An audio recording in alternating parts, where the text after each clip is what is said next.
Are we? You muted. Sorry. Did you say something?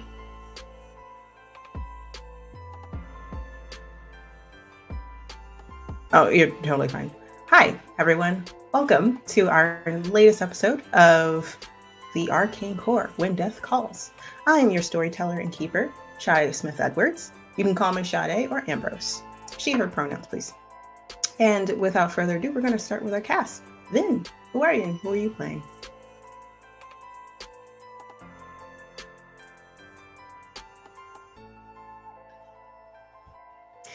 Iris.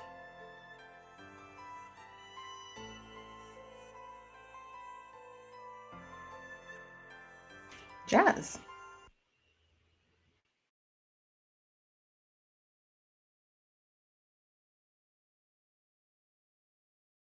And last, but certainly not least, Red. Who are you?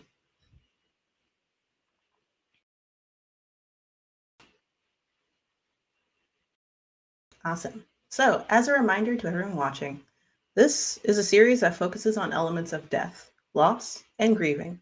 Please take care of yourselves because these elements will be popping up, especially now as we're like getting to our almost finale. So if you need to step away, if it becomes too much, you're always welcome to do that. You can go look at the VOD later, or you can look at it on YouTube later. It's all good. And without further ado, we're going to do our recap. Last week on the Arcane Core, When Death Calls, Cordelia and Keisha find Ezra's car in the cemetery parking lot and are able to find the object of focus that Ezra had, which is a rune-etched glove, as well as books of the 19th century spiritualism and etiquette. Cell S12 encounters a dark entity coming out of the woodline of the Dark Grove Cemetery, aiming to attack Madison Osada. The hunters successfully fend off this shadow-riddled entity with the interesting help of Megan's magical use of a dagger, and escape with Madison and Keisha, but at the cost of Mo being marked for death. The hunters return to Keisha's hunting cabin and activate the panic room status to protect Madison from being found by the dark entity that seems to be in pursuit of her. Hopefully, everything stays that way. The hunters also put their heads together and dive into all the clues they found so far, narrowing down the entity to potentially some sort of Reaper type entity. Not only do they find out what Ezra's last day was like based off of the notes from his stolen, reacquired journal, Megan finds out that Ezra has been doing research on Elle for her, noting that she is potentially either divine or of Fae origin.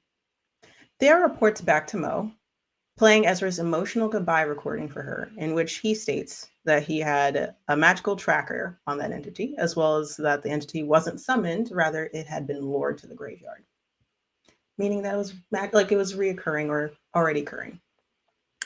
The next morning, the Jacksons relinquish their secrets to each other. Megan admits that she is in debt to an unknown entity named Elle to everyone, and Mo has been marked for death by the unknown entity when they were at the graveyard. The whole cell notes that Mo had only stated her name to Detective Lucas and the receptionist at the coroner's office. Meg also finds out after looking a little further into the ritual sigils that Ezra sketched that they are from not the mortal realm.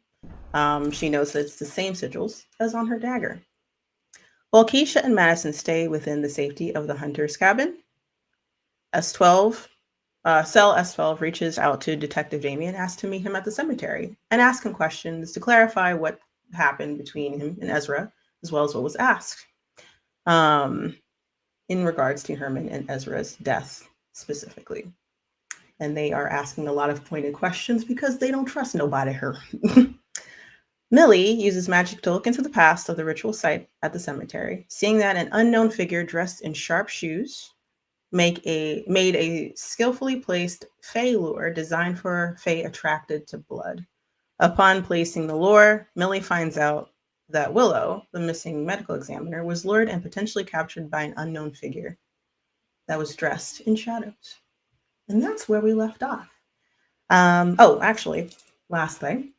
Just as that happened, Rose Riddle comes through one of the passageways coming from the woodline to the cemetery.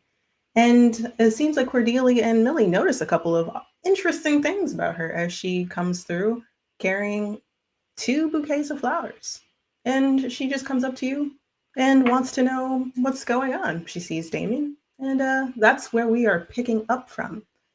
So Rose Riddle like looks at all of your faces, makes it pointedly known that she did not notice Cordelia, and that's where we're gonna pick up from. Rose like says like, "Hey, everything okay? Like I know a lot's been happening here recently, but is everything okay? Who are you?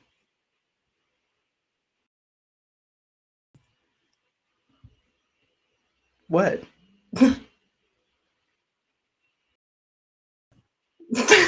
She has her own. Well, okay, fine. Hi, Rose. This is the Jacksons Incorporated investigation team that Ezra was a part of. As you probably know, Ezra passed away. And she's like, "Yes, I am aware."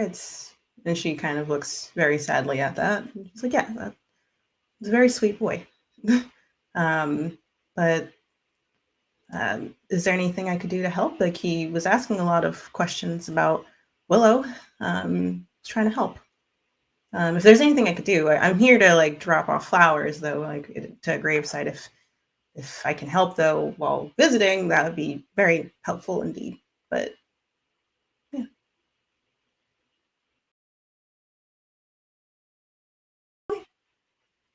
Oh yeah, sure. No problem at all. And she uh, gives a small, sad smile on that one, and then she starts walking. I would say it's not terribly close to the ritual site. I would say it's about like maybe a 5 minute walk. You can still see it from where she ends up going. Is everyone going to go with her? Everyone, all of you? Okay. And she goes up to a grave. It looks like it's a very well kept grave, and it looks like it's kind of recent, I would say, in the last year, maybe two. But it looks like it has some upkeep. So it wasn't like a freshly dug grave or anything like that. But it's been some time since it's been here. And it says Jack Olson, beloved partner, uh, loving doctor, or like good doctor, loving person all around is essentially what it says in the front. Um, and she takes a moment, like crouches down, and you can see that she kind of feels like she is pausing awkwardly, but she like takes one of the flowers and then puts like because she has two bouquets, she puts one down. It's like one of those little like engraved pots that's already inside the tombstone, and she like places it, but she keeps one as she stands up. It's like he was a such a nice person, just a very kind man in general. It's unfortunate. If you would like, y'all could roll um, investigate a mystery for me on the grave if you want to.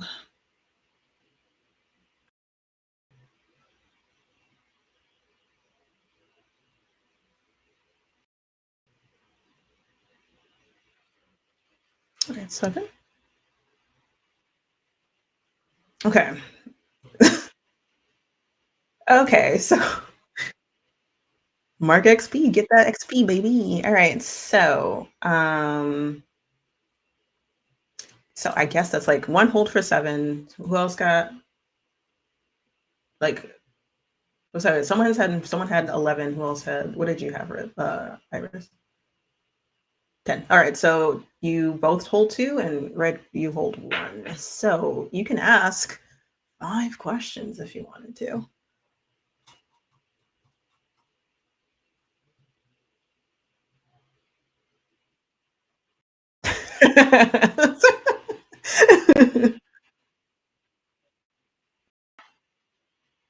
Yeah, you can totally do that. You can totally do that. So what would you not like to ask, essentially? What is not? Okay.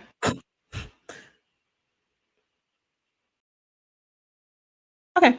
What happened here? Okay, so you see that it says Jack Olson. This person was obviously a doctor. You can see that they passed away. They're about like maybe almost 40, 41. If you could like do math real quick, it looks like they passed away 2 years ago. Anything else?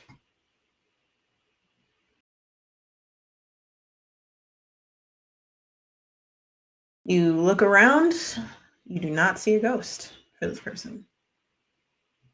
Actually, because you rolled well enough, um, you can feel in the area, Cordelia. Obviously, you can like sense necrotic energy very well in this area, and you can tell where things have been stolen from here. And haven't. This grave, oddly enough, doesn't have any signs of that. So either the ghost never was there in the first place to be stolen, or it wouldn't have mattered. Either way, it was just you can tell like things were taken around it. It's odd. It looks a little weird, actually. Not like if you're noticing it that way.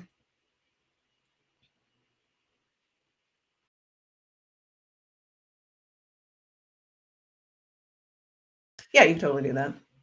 I will say that like yeah, there is a body in there. Um, uh, decaying as slowly as possible for obviously because it's went through the process of um actually no, that's a good question. 1 second, that's a good point. You did it good. I'm sorry, like that was really good. I was like, wait a minute, no, actually, you go down through the coffin. There is no coffin. There is no body there. That is a clue. That is a heavy clue that you just found out. I forgot for people viewing at home. That was a real good one. Get it, Cordelia. So yeah, there is no body there. There is a coffin there, I would say. Someone went through the process of burying someone, but the body's not there. I think you all have like I will say you have two. All of y'all have two more questions collectively to give me about this one grave.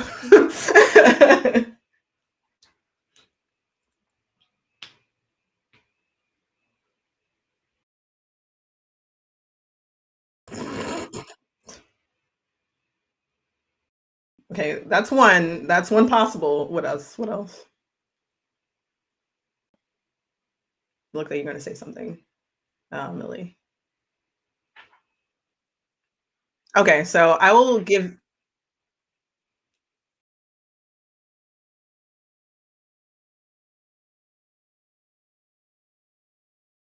Okay, I will say that it was human and it wasn't a creature. So like, I will say no. It was the person that died there. I will say that where did it go? Cordelia, while you're hovering down there was never a body here to begin with. It was never put in the ground. It could have, there might be a reason for it, but it was never like there was never a showing of body kind of situation, nothing like that. But that's what y'all have. I think Mo would like to turn to Rose and say, were you too close? Kind of, yeah.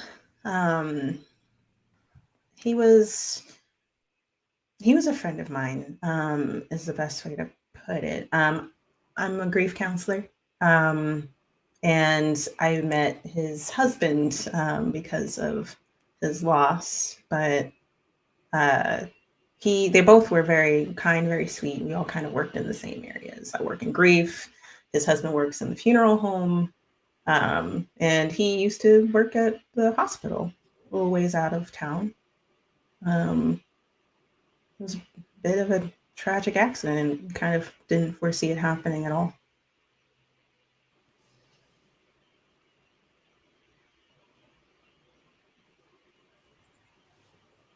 Do Does your you? Sorry, go ahead. No, go ahead. Is there a reason that you're asking about it? Oh, we're just investigating. You know, we do investigation work. Forgive me if my questions are No. Also, like, invasive. no, not at all. And Damien just like lightly glares over Rose's head at you. She's a little rough around the Mo edges sometimes. pointedly ignores the both of y'all. But Rose is like, well, I know I'm also very sorry for your losses, Ezra, right? Yes. So, just a quick question. Okay. Your partner is the one who's missing, right? Yes, Willow. Willow. Did they also work in the funeral home? Yeah. She's a mortician there.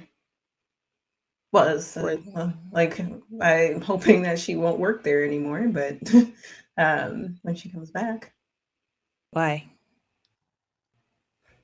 gives me the heebie-jeebies a little bit. I know I work kind of there, like they promote me there for grief for anyone that's family passes, but like I don't need to be promoted there, and she didn't need to work there. She was doing fine at the coroner's office, but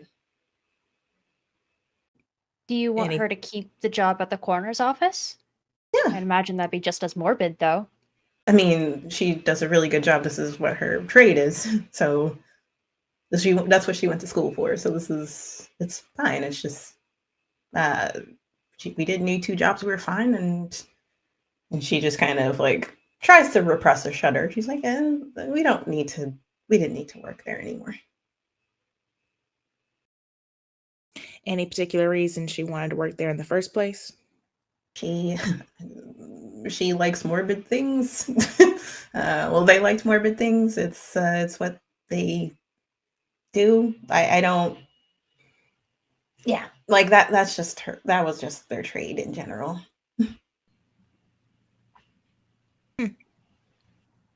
Cordelia is just gonna float back out of the ground, visible now. Is there any particular reason why there isn't a body in this grave? Did you literally, like, when you say visible now, are you talking to everyone? Everyone can see you. I love barrel Delia. what? And then you could see me before anyway. I don't know what you're talking about. Is what she says, like looking off to the side. And Damien just like fully bulks backwards and puts his hand on his holster, but he does not draw. He's like, but doesn't say anything either. He's just like, what is that? Relax. She's with us. You can't tell me to relax. You cannot tell me to relax. Can I try and manipulate someone? Because I want to almost like insight check her, but that's not a thing in this. So my thought for an alternative is like manipulate someone to try and get her to tell the truth about what's going on. Yes, you can do that. So roll your are you like intimidating her too, or are you like actively trying to charm her? I think I don't have a choice really. That's my thing. Oh, it's just like, so you just have to like intimidate, like charming in a different way. Yeah. She's rough around the edges. Hey, I don't try and be nice though. That's just it. That is a 9. You got a 9. Okay, so essentially do something right now to show that you mean it. So how are you intimidating her to tell you more information? Hi, I'm Jane L. Jackson. Oh, she takes a full step back. Just like, maybe I made an error being here. What exactly do you want here? Tell us what you know. Not Jane L. Jackson. She like looks at you knowingly. We're just trying to figure out what happened to our friend. Okay? Clearly you know more than you're telling us. What am I doing to give you that impression? For one, you looked right at me. For a Second, split you knew second, what it L surprised me that you were meant. standing there. Okay, I could just be a sensitive. You don't know that. You knew what L was a threat. L is a letter. You stepped back, though. It's a bit of a visceral reaction for a letter. I can't tell. Okay, fine. I can't tell you anything about this. I mean, I can tell you plenty about Elle, but since you know her as Elle, and not any of her actual names, I am not going to delve further into that. But I can tell you what I know, I guess. Do we want to stay here? She looks around. Or It looks like you got one more grave to visit. I nod to the bouquet she's got. yeah. So she's like, yeah, that's right. And she awkwardly, with like stiff legs, so she looks like a robot, walking back down the path. And she's going to make a left turn to go to the mausoleum that's in ruin. And she's going to place flowers in front of that. For Ezra.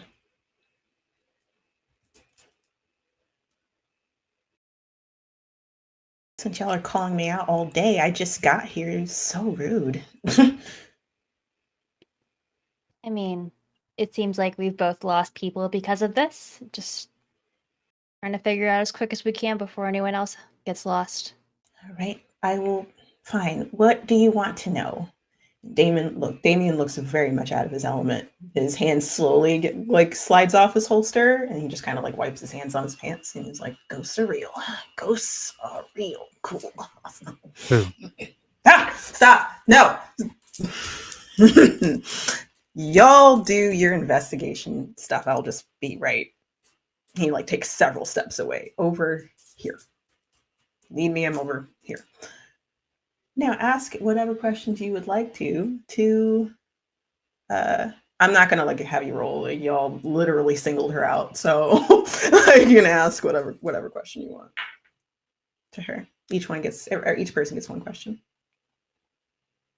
What's the real reason you don't want her working at the funeral home? Because of the funeral director there. I feel bad for him. The loss of someone that you love, that you care about, can be overwhelming, can be devastating. And people go and grieve through their own processes, right? But I don't know, he turned a lot, and he turned to certain he locked himself away from a lot of things that he used to rely on. He used to be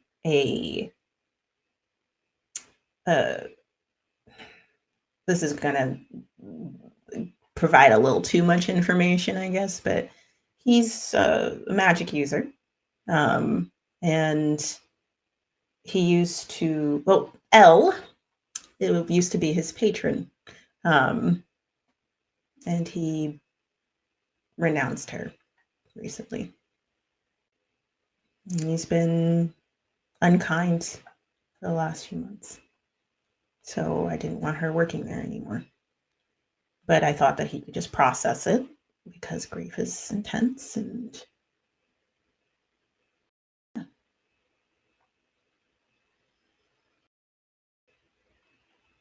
I don't have any. Go ahead, sorry. Did you know there's no body in there? What? What are you talking There's about? no in that. What was his name? Jack something. I think it's yes, Jack Olson. I didn't know that. Oh, And it didn't decay. There just never was a body there.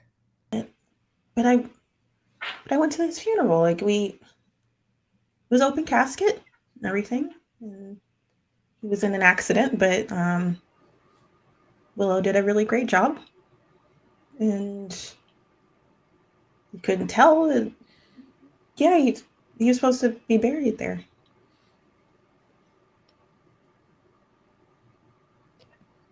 What happened in the accident?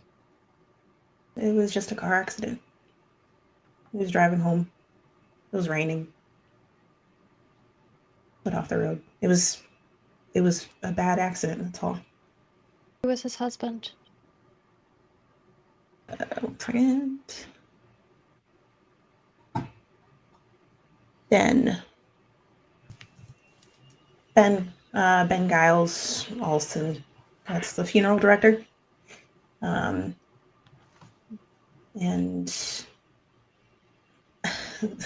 I don't know what that means. If the body's not there, that could mean a lot of.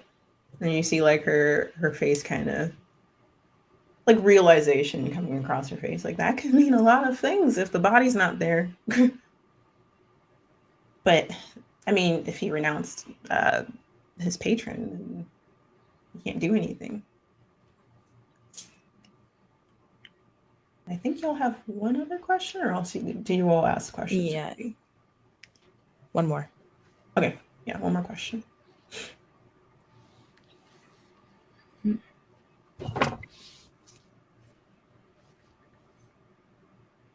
I've asked 2. I don't want to take another.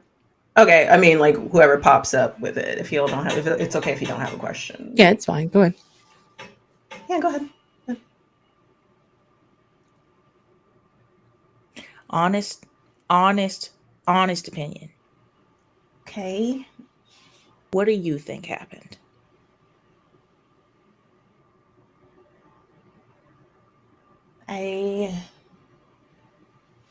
Someone lured Willow here. And she looks like she's gonna cry, to be honest. So her eyes are starting to water. Making her do things.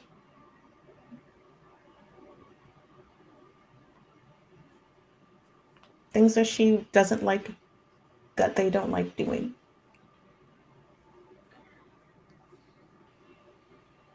It was someone shadowy. Something. And that's where Millie relays what they saw in the magic roll. So shoes. That could be a lot of that could be 2 people that dress like that, to be honest. I really don't want to throw blame. I don't like throwing blame, but it could either be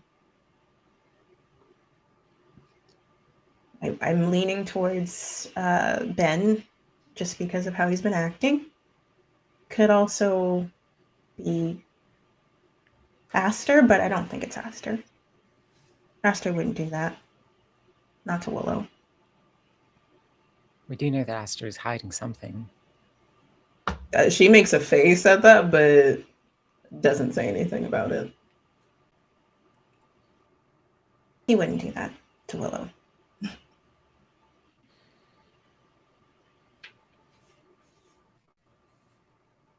All right, I think y'all asked all the questions that you could, unless there is anything specific you wanted to do, like investigate a mystery for something specific.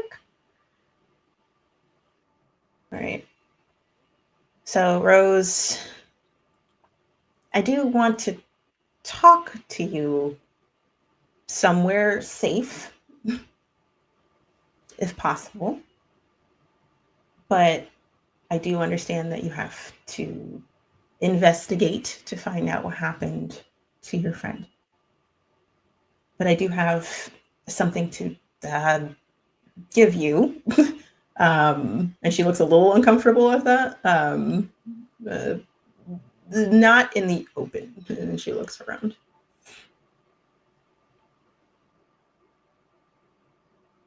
Can you think of somewhere safe?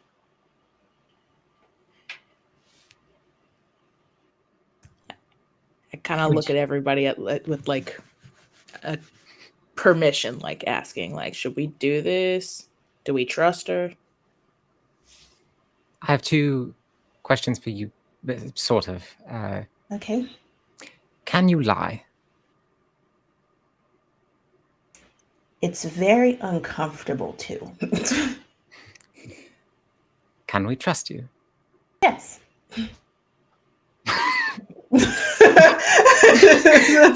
That was an unfortunate sequence of questions. I must say, above game. You can trust me. Just sort of turn to Mo and shrug. That's all you have to verify that I am trustworthy.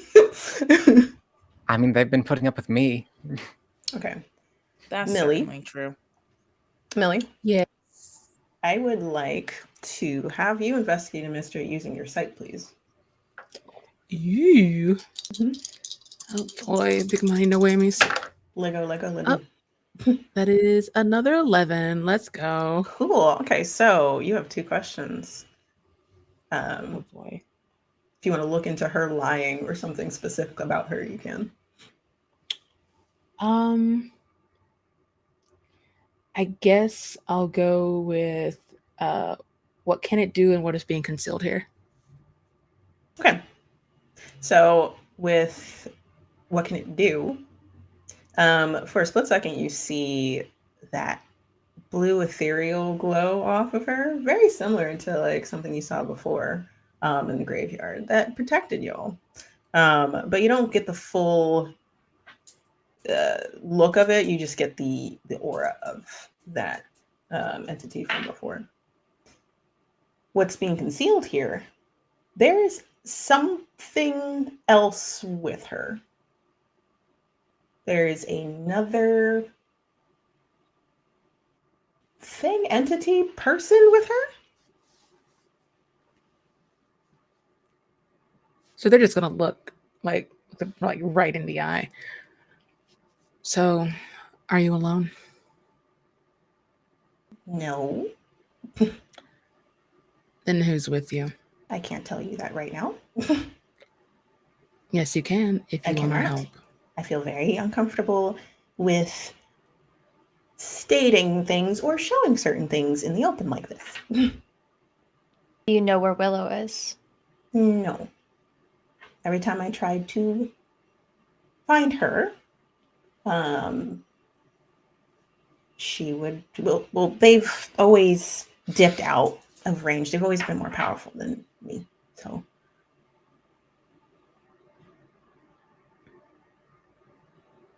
I said we trust her. Scouts on her? And she like throws up her pinky. I think we all need to be on the same page before And then anything she goes forward. like goes like gets really excited and goes up to Mo and like does like the pinky promise. Wait. Before Meg won't let Mo do it. Meg will do it herself. Oh, so like as like no one else needs to be making bargains Okay. of any sort. Aren't you all? But do you need to be Aren't you making any already- more? But you already have a bargain, no? Are you the? So I'm already screwed. So you want to bargain again with another entity you know nothing about? I'm not bargaining, but Th- I don't this want is it what this construed in is. any way. This is I what mean- you're doing. You are bargaining right now with me. You're I not don't want the anyone only else one. to do it. You're not the only one screwed. She's gonna Okay. walk up to Millie and like show up, put up her finger. If anything else happens to my friends or my family, you'll lose more than that pinky. Do you understand? I solemnly swear. I don't think I can die if you want to make the bargain with me. I've done worse. I They're promise. taking more than bodies here, Cordelia. And they very enthusiastic just like slowly swing their pinky into this promise that totally won't screw them over. Rose just like smiles deeply and like just shakes it. I was like, cool, awesome, this is great. All right, so it's been a while since I've done that. Sorry, that's all. All right, so you trust me, I trust you. Safe place. Where are we going? I can give you one safe place. Where? Coroner's office. That is definitely safe. I don't know about that one. With no one else there. We trust you. Doesn't need to extend beyond you. I trust everyone there. Uh, That wasn't the deal. But if you want what I have to tell you, you gotta You go gotta there. go to the coroner's office anyway. fine. One of our- Let's go. I promised. All right. Anything else y'all want to do before you leave? Detective Is Damien, coming? you coming? Yeah. I was about to say, like, is Damien coming with you? He's just been like very like put. He's like just kind of like like, oh god, what's happening? Like off to the side. Like yeah, I'm coming with y'all. Sure. I'm way out of my element here.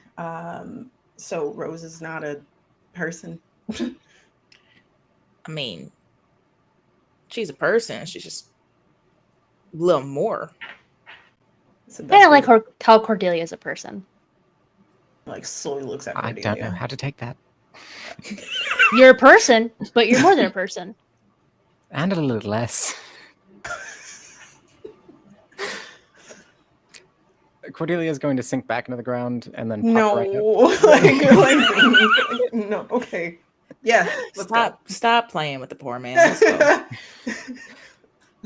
Okay, fine. And I will just say though, you had several names, I do believe, Detective.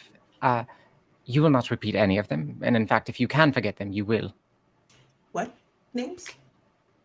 Exactly. Yes. Oh, yeah. Am I What doing up? this right? Is that? Are you trying to intimidate me right now? I Sort mean, of, it but was I don't think already she's doing a working great job. kind of just because of your presence in general, but I won't repeat anyone's name here. Okay. Very well. All right. And with that, y'all are going to the coroner's office together. Yeah. Cool. So, who's going in first? How do people want to roll in? Like, I guess is the thing, because it seems like y'all are aiming to intimidate to get answers. So, are you all rolling in with each other? Are you letting Rose go in first? How would you like to do this?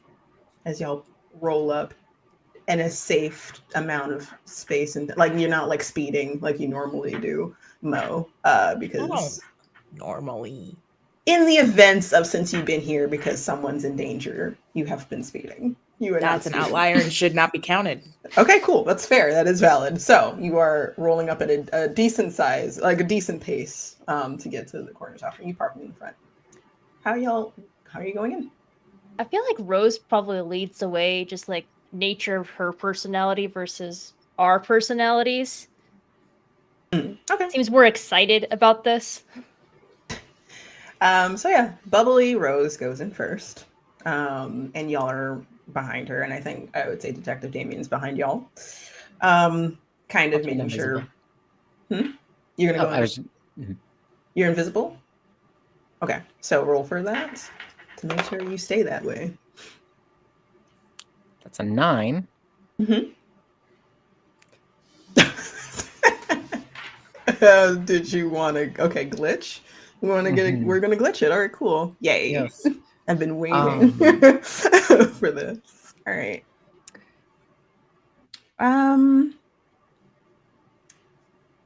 So you can either effect is weakened, short duration. You take 1 harm. Magic draws immediate unwelcome attention. It has a problematic side effect. I'll give you a problematic side effect. Okay. All right. So I'm not going to tell you what it is until it happens. So, or until like it's triggered. So don't worry about it. So yeah, you go invisible. Everything's fine for now. So detective is like taking up behind you. He turns and sees that you've disappeared, and he's like, "All right, cool, awesome. Yeah, that's fucking weird." And then y'all go in. Rose goes up to the front desk, and Jesse's there. And she's like looking through paperwork and looks up, and it's like, "Oh, hey, Rose, how are you?" And Rose is like, "Hi, I have hunters here with me.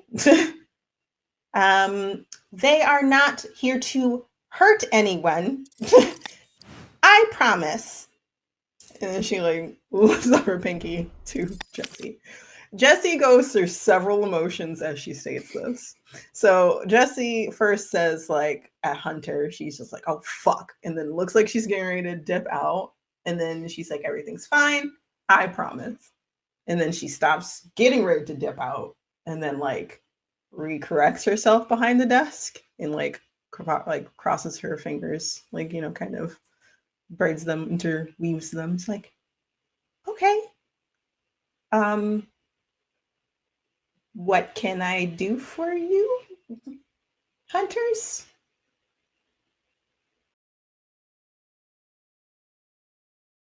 Do you have questions? Do you need Did a you safe tell anybody space? my name? What?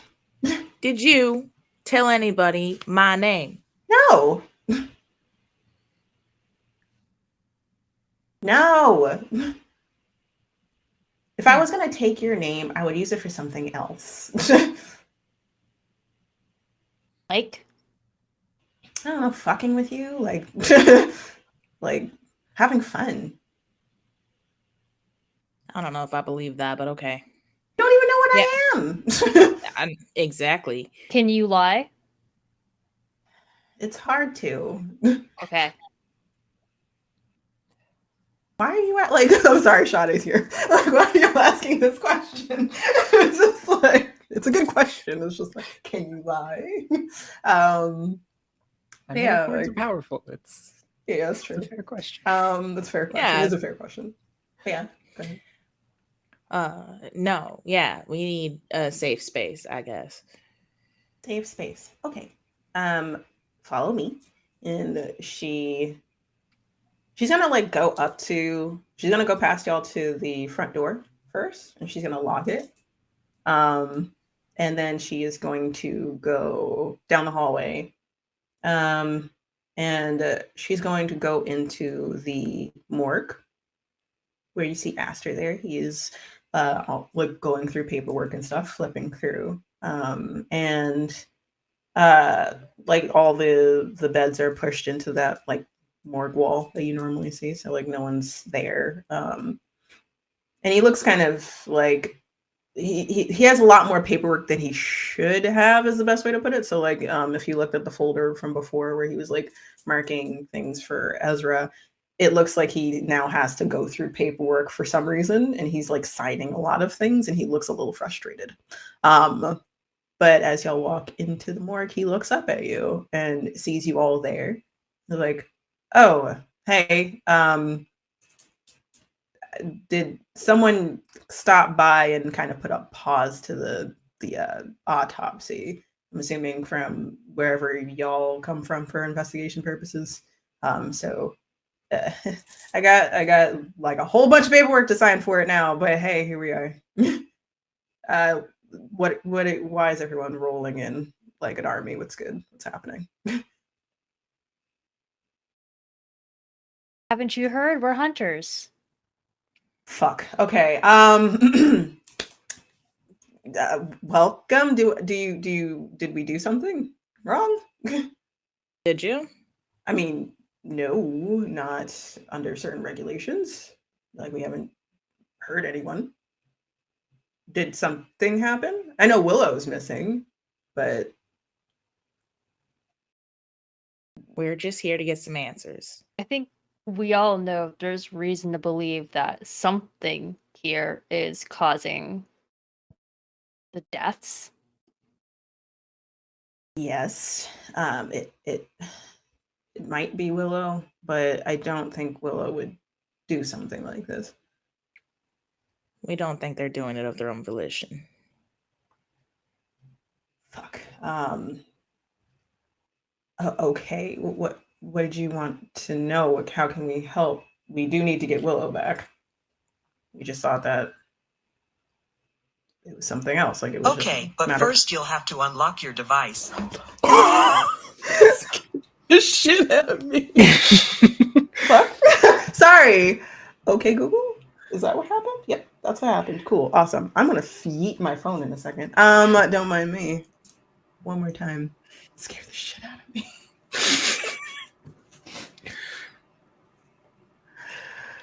Okay, sorry. I completely forgot what we just said. I know, I did too. All right, so I don't think Willow's doing it of their own volition. thank you. I Yes. appreciate you. Yep, I got it. Like, I don't think. Oop, Oh, uh-oh. Should we pause? Or continue? I think they're still here, just Oh, not okay. visible. Just not visible. All right. Maybe not. The name just disappeared. Oh, they dropped. Okay, so should we? Yeah, let's go to break. Be back, everyone.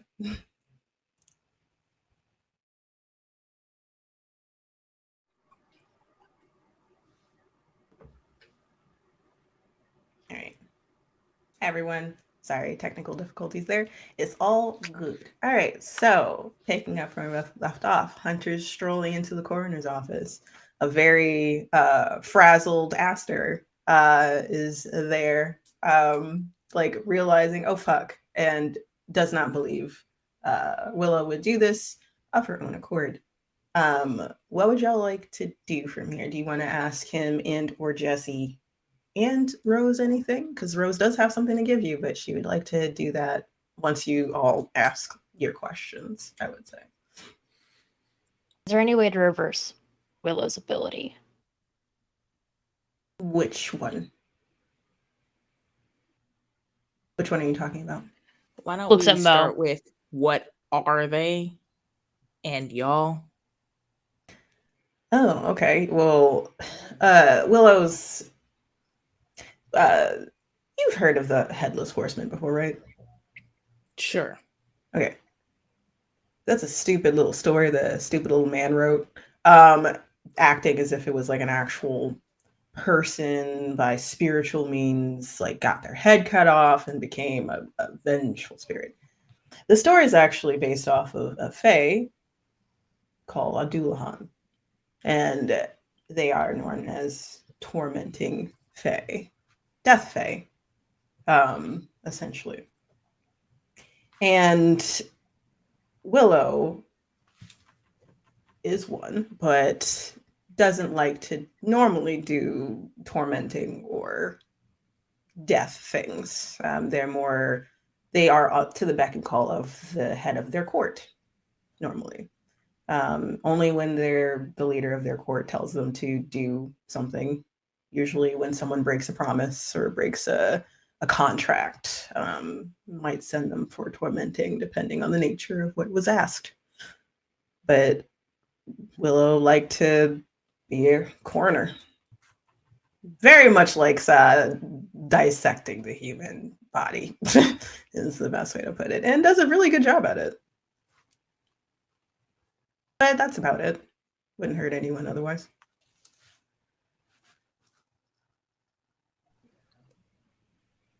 Who is the head of their court? I don't know if I'm liberty to tell you who's at the head of our court. You Are they at least in town, or is that too much? they don't ever appear unless it's a really big deal. Unless something bad happens. Does this look familiar? And Meg holds up like the dagger. Yes. Where'd you get that? I'm delivering it.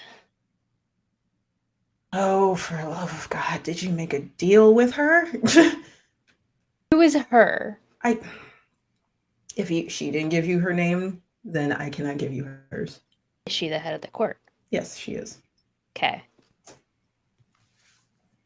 She is more than us by far. She is more than a fae, is the best way to put it. You made a deal with her. He like That's looks at you. That's not the discussion at hand here. It is We're asking the questions. Thank you. You barged into my safe haven, so I mean, technically, Rose brought us here. yes, because apparently you need a safe space. It's our safe space. We can revoke it. I'm not making threats here. You give off The a DM very knows all of threatening it. vibe, though. You like just That's like just- gestures to all of you. That's just her role thing. Okay. Oh, all of us. She's a little Okay, rough well. around the edges. Yeah. So he's Just a like, all little. right, I can't tell you anything about her unless she gives you that information willingly or you find out another way. But anything else you can ask me, I will gladly provide it for you. That dagger is not meant for you. I'm just letting you know that that is going to hurt you. What is your opinion of Madison? Well, Madison is very sweet, very nice. Why? Did something happen to her? Mo, when you went to the detective's office, you said that she was sitting outside, yes? Yes. When in the interaction did you give the detective your name? When he called me. And did he ask for it again once you were in the office? Was Madison present? Or No. was it in the office? Okay. Never mind. Madison. Mhm. Like our friend here, as Willow's mark. You see him like, oh fuck. Okay. Can I like do a thing? He like gestures to Mo, if consenting wise. Tell me what it is first. Oh, for fuck's sake. Okay, like just hunters in general, fucking suspicious all the time. I understand why, but chill. And he like walks up to you. What I'm going to do is I'm going to check your energy, your spiritual energy levels. Is that okay? Sure. I'm not going to take anything from you. I can't anyway, unless you offer it. So I'm checking your spiritual energies. Can I do that? Checking. Checking, just checking. All right. All right. So for a split second, if you remember what he looks like, 1 second. I'm gonna post something for y'all.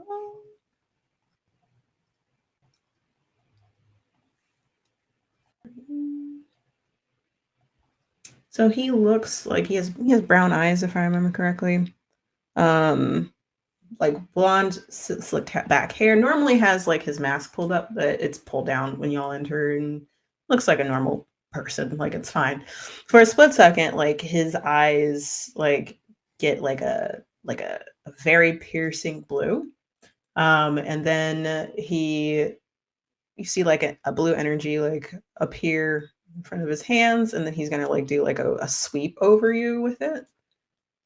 You feel weird, but like you're fine. Like it's just like obviously like it feels like magnetism over your head, if that makes any sense. Like it's a weird, and then like you feel like a sound around your ear too. It feels very much like if you were going through like a metal detector, or like to have one of those metal detectors that they have at airports and stuff. Exactly. But it sounds like it's in your head, and it sounds weird. Thank you for like actually doing it. I appreciate it. It after like a few seconds he stops and he's like, how long have you been doing the hunter thing? 10 years, give or take. Why? How many people have you saved? I couldn't tell you. Lost count? I more lose count of. I more keep count of the ones that I can't. Understood. Well, my understanding there is that your spiritual energy is very high. It has a very high count. It's very weighty, is the best way to put it. It could be why you're targeted. One of the reasons, outside of your name being given, or like someone got a hold of your name in some capacity. But Madison also has a very high spiritual energy about her, if that makes any sense. I suspect, and she has not told me this, that she could potentially be a witch, but she can keep that to herself if that's what she wants. But she could have spiritual energy because of that, or it could be because she's done a lot of good in her life.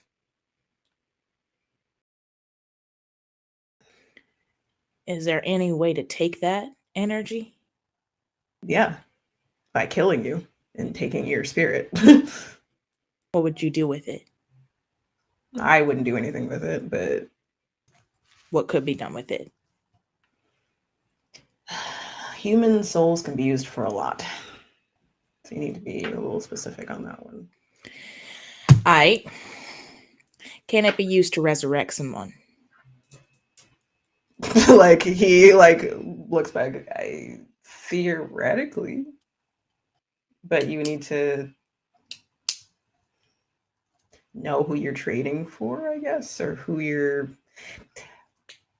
You would need to know a lot of things if you were going to do something like that. You would need to know who you're trading for, how much spiritual energy they had, and then trade that same amount for them. And you would need to be pretty precise on who it was and where they were. Like if they moved on already, where did they go?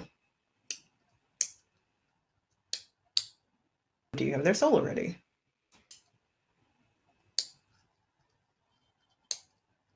Is there any way of capturing someone's soul when they die?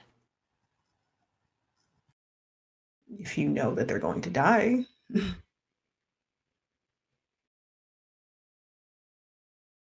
Or like if like their spirit's like just roaming around, then you can capture it theoretically that way. Meg looks at Rose. Was Ben in the accident too? Or was he quick to the scene? No, it was well between the town and the hospital. It was one of the reasons why he died, because it took a while for people to get to him.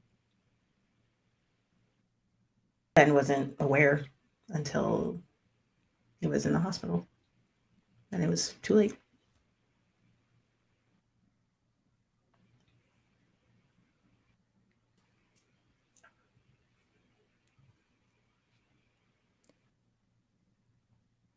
What happens? Is there anything specific that happens to Willow's victims? Or would you know? What would happen to Willow's victims? Yes, as a Dullahan. Oh, right. So the main function of a Dullahan is they can take human souls. It's one of the things that like they're good at. It's just they don't do it for no reason. Like they do it because they personally made a contract with someone, or some of higher authority tells them to. They're warriors. They're fucking terrifying, but like Willow is very kind. And those that they take? Well, I do apologize if this is too much. It's fine. If Willow's not in a good place, I want to help in any way I can. I want to help in any way I can. But what Dullahans do with souls, it's kind of like you're getting something. You're like how with us, we're Fae. Obviously, if you didn't get that already. We like certain things based off of our nature. Most of us like to collect people's names, usually to fuck with people. It's a lot of fun. It's great. But some people, like tooth fairies, collect teeth. Example, Dullahans like to collect remnants of humans. Whether, depending on its nature, by force or just leftovers. That could be death energy. That could be bones. That could be blood. That's what they like. Normally, if a dualhan's doing something, it just likes to keep the spirits or souls. But if someone's making them do that, then it could just be a means to an end to gather what they need. Do you know who this is? Do you know who has Willow? I mean, there's a chance that we know. That, I mean, we're certainly starting to narrow it down. Okay. If you know, tell us so we can tell our higher court. Well, I mean, you said it yourself. I'm not immediately putting the blame on anyone because I don't want to, I guess, fuck this up. Let's put it lightly. But if the only people that you think dress like that, as Millie said in your vision, Millie, you said that they dressed nicely to the nines. I mean, if it was either Asta or Ben. Ben? Didn't you say? Like, who are you talking to? Are you talking Giles. to Ben Giles. So are you telling Aster Adams that you think it's Ben? I'm sort of saying that, like, of the two, those are the two people that we were told dress like that, and that's sort of the two people that dress like that, either Aster Adams dresses that way or Ben Giles dresses that way. Yes. Yes. So you're asking Sade that. Sorry. Like, it was like a sort of like non-committal. Like, those are the two people that, like, as Cordelia to yes, Rose. Those are the two. But if you said Ben's name out loud just now, did you? Yes, I did. So Aster, like, eyes flare up again. Is like, Ben? It's Ben? I'm not trying to, I guess, name names, but that is, I would assume, our lead at the moment. So, like, he's, like, trying to, like, repress himself a little bit. Like, you can kind of see, again, he looks like a normal human, but for, like, a split second, you see, like, his form change a little bit. Like, his ears get a little pointier for a split second. His eyes a little narrower. But then he goes right back to place. It's like, this is a theory, right? While that's happening, can I try and read him, or? Yes, you can. It'll be interesting to see if you fail. That is a 5 on the dice for a total of 8. Okay, cool. So you get, like, an impression. He's very mad when you, like, it seemed like it suddenly spiked that you said it was Ben. And another, like, underlying feeling of guilt, like, kind of should have known better kind of thing. And then another feeling of, I need to do something, like an urge to, like, wanting to do something about this situation, with this new information you just provided him. Gotcha. I mean, any of you stop me if this isn't who we think it is, and I mean, we haven't talked to him personally, but... Seems like there's history there. Clearly. Between you and Ben. Well, yeah, he renounced his patron, our court leader. You know why? I have a guess. And Rose kind of steps in, like, she didn't give him what he wanted, which was getting Jack back. And is that why his body's missing and possibly a death phase being manipulated? Everything seems to be coming together, I assume.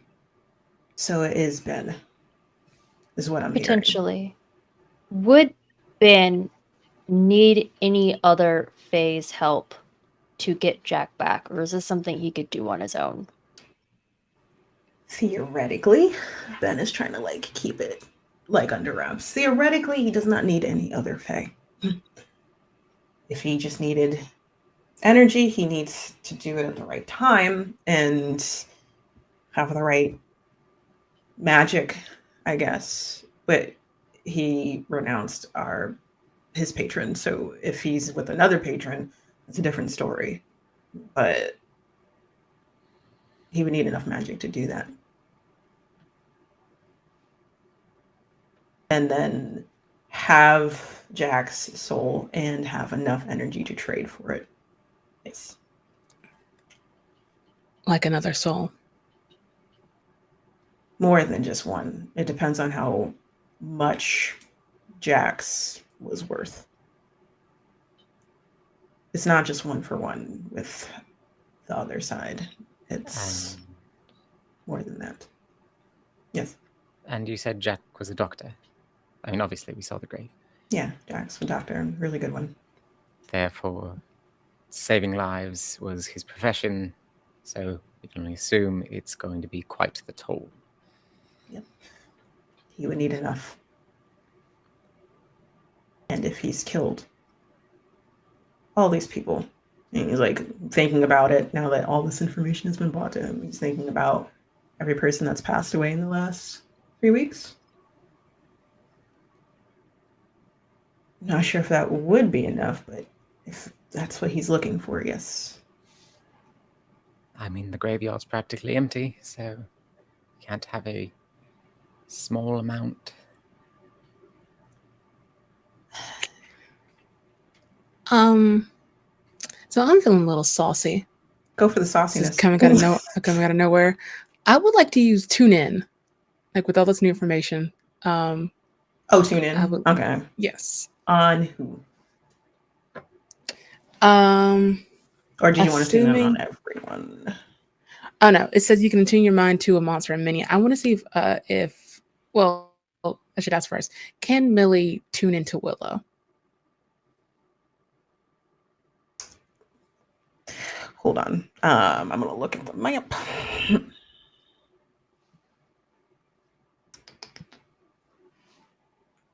One second.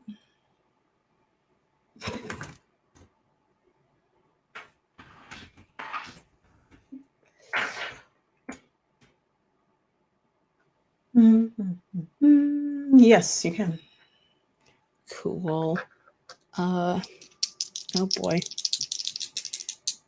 Big money, no whammies. Let go. A 10. Oh, awesome. Okay, you had me worried. It was a little scary. It was a bit.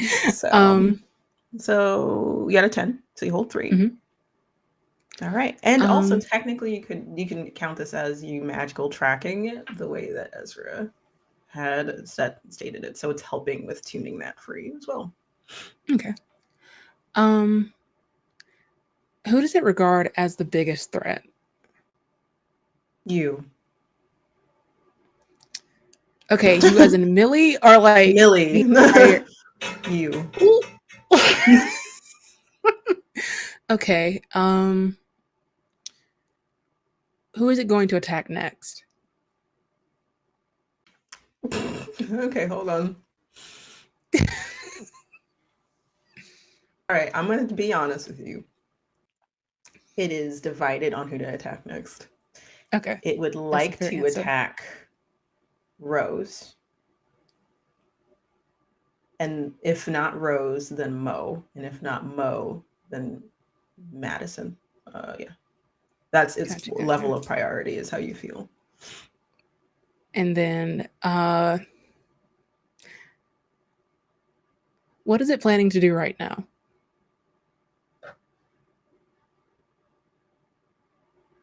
It's gearing up to attack someone soon.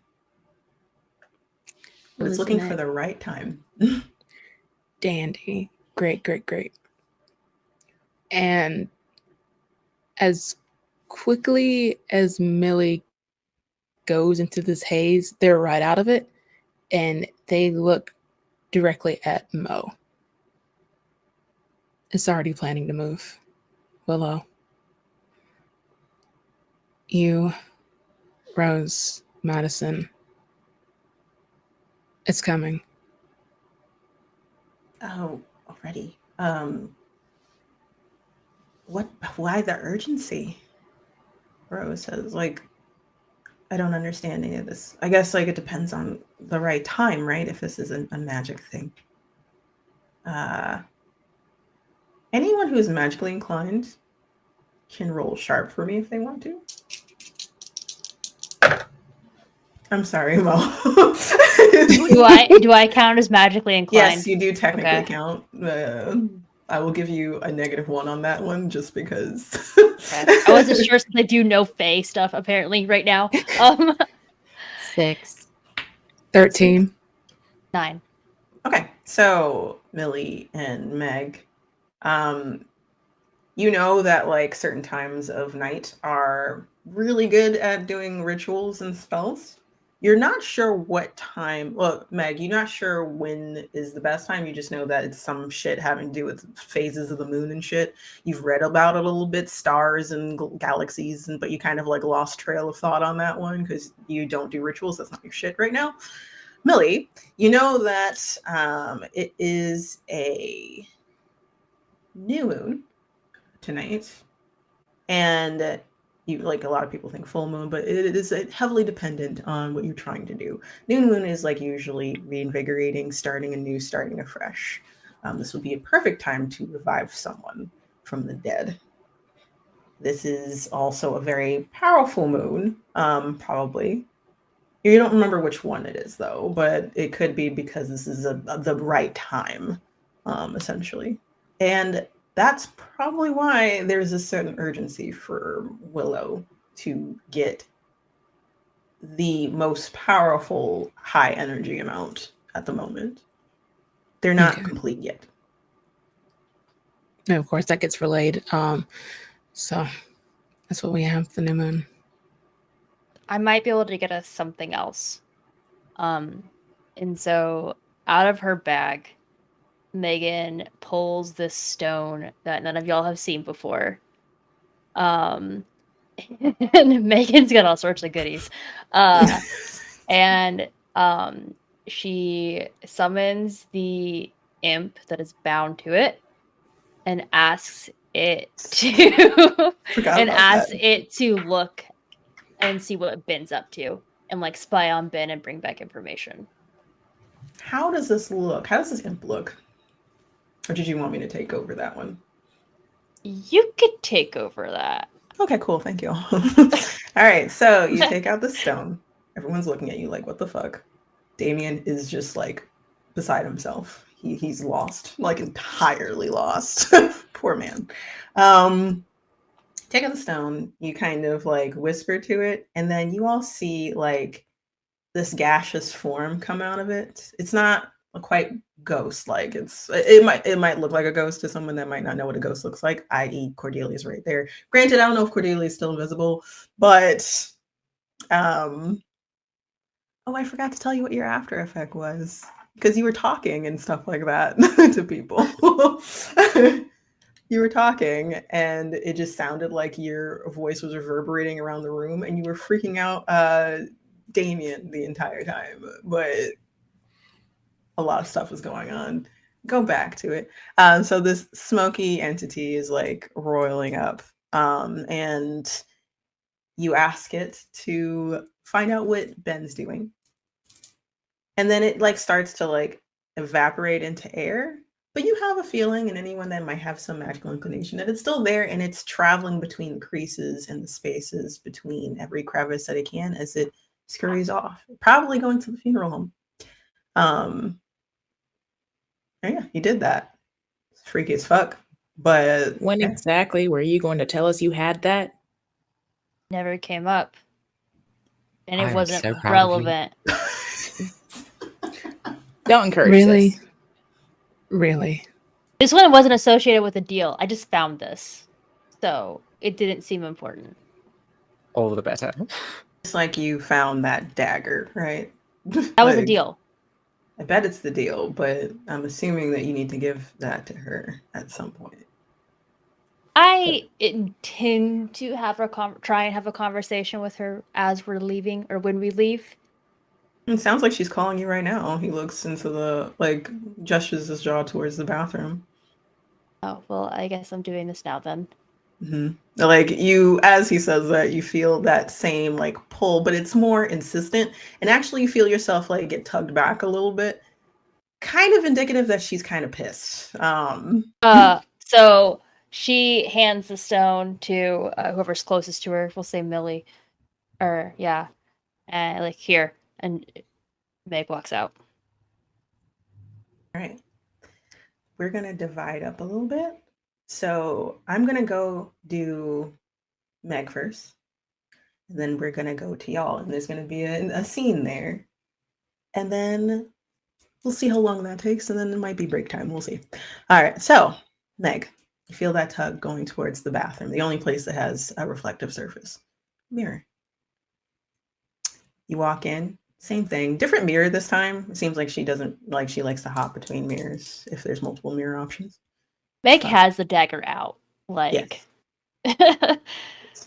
So you go up to it and you see Elle there. She looks regally pissed off. Like, she's just like obviously just like, but like trying to repress the rage, but she's doing a really good job. So when were you going to give me my dagger? Exactly. It seemed like it could still be useful, especially in the course of trying to find Willow, which was the task you gave me. It's not Turns meant out for you. It is not meant for you. It could saved kill our you. life. It saved our lives. From Willow, might I add. But it could kill you. So could Willow, it seems. Definitely, that is their directive. That is what they do, if they so will it.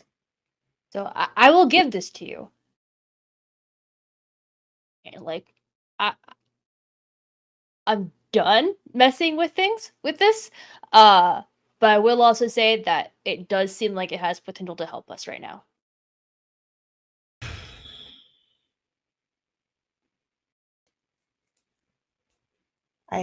Yes, it has the potential to help you.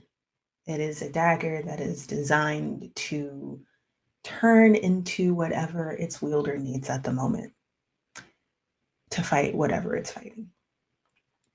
It's great for supernatural fighting, not usually mundane fighting. Good luck for you to have used it at the right time. I felt that. I was just waiting for you to just reach out to me and give it to me. It never happened. Gonna give it up. If you promise to give it to me, after this whole ordeal, I will look at the other way and not see this as a grand failure. But is that a promise? Yes, it is a promise. You're learning. That's nice. Did you figure out what I was yet? And she like smiles and it's really sharp. Yes, Your Highness, I guess. I guess close. Is there another title that I should use? I will give you one other title. You can do your own research. I'm in books. You can find me. I'm a lady of the lake, dear. Got it. Does that ring any bells for Meg? Yes. Yes. First thing that immediately popped into your head is Excalibur. Yep. The person that made that for Arthur. Yep. I didn't know if there was anything else in this world. Like, typically when you think Excalibur, you don't think Lady of the Lake as being, like, terrifying. At least in the legends I've heard. I've heard well, we can talk about that later, but like Yeah. it's very neutral on that one. Okay. So like she's Okay. like, I'm a lady of the lake, dear. Okay. Well then, I will give it to you as soon as Willow is returned to Rose. Yes. I Be believe that's sure technically not the to deal. die when using it. I mean, I will certainly try. I don't intend to die soon, but I guess we'll find out. Sure. Sure. Take care and don't perish, I guess. Do you have any other questions for me as you go down your escapades? Do you know anything of what happened to Willow at this time? Anything You at all? know why we think it's Ben, first of all. Okay. Give me a second. So you see she just stares at you. She looks fine, but you see like the edges of that mirror start to expand and kind of break at the edges just a little bit. Just a little. Ben, who? Wiles, is that his last name? Giles? Yes, guys. Giles. I was close. Ben Giles. Seems like you knew each other. Sort of. Benjamin Giles. Yes, knew him. I gave him my gifts. He returned favor, of course, but he wanted more. And I Your couldn't gifts give. are pretty nice. I bet they are. I bet they are. But he was asking for something impossible, which is bringing back the dead. It's impossible for me once they're gone. I can only bring back anyone that makes a deal with me in regards to that. It's a very specific thing. I can only do so much. Could he bring back the dead on his own? Or would he Yes, he need could. help? If he had a patron of some sort. Not me. Know anyone else who's working in town? Doesn't necessarily have to be someone in the vicinity. I mean, I don't know if you can like sense each other's powers or minions or whatever. We sense everyone's energy everywhere. Like I don't need to be in a place. Whenever someone's active, there has been a lot of activity in terms of magic of the deep recently. But I know nothing of that. I just assumed that was your friend. Oh, What was her? which What was their name again? Mildred. interesting. I wasn't privy to that. I mean, I guess I'll have to ask her if it's her or if it's Ben. there's a lot of you seem to be just going through life not knowing things. It makes me very concerned for your safety. I mean, generally I'm not hired to know things.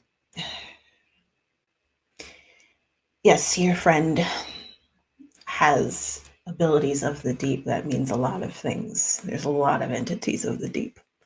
But I assumed it was them.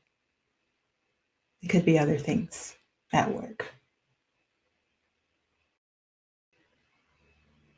I'll have to ask. Maybe their entity has additional guidance on who's been active in the area. Okay. Ben. Okay. I would Thank you. ask for advice on how to deal with him, but he does seem human after all. Very mortal, indeed. Very smart in the magic department. Very much like your unfortunate lost friend. Lost but not forgotten. Lost but not gone, she says. See, you can't say things like that. And then she expect like people- swipes the mirror like as she's saying that. Okay. Meg walks out. Like, cool, awesome. All right, while that's happening, we're like, get back to you, Meg. Y'all are so Cordelia, Mo, and Millie. That was concerning, seeing your friend being kind of tugged, slightly also walking while being tugged into the bathroom. Aster, it's like, what is up with mortals and always being in over their head all the time? Is that like whenever magic and supernatural comes about, you're level-headed, right, Mo? Like that's your thing. Okay, like, yeah, okay. Imp Stone, just carrying that around. All right, anyway. Y'all came here for a safe space, right? Probably to make sure that Willow doesn't come in. I wouldn't say it stops Willow for coming in. It does let us know, and they're barred for a certain amount of time. But we'll let you know, and Jesse will let you know as well, because I would say Jesse left already to go back to the front area, that barriers are being breached, if that makes any sense. And then Rose like speaks up. It's like, yeah, I had wanted to talk to y'all. It's very important. So I okay. Well, first of all, I'm obviously not human. I'm a banshee. Pleasure to meet you. Grieving is my thing. It's resounding and all-encompassing and intense.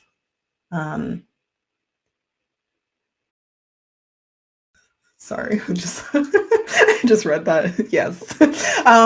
But it's all encompassing, and I feel what other people are feeling, and I feel the love, the grief that everyone is feeling here for your lost friend. What happened with, I was there when he was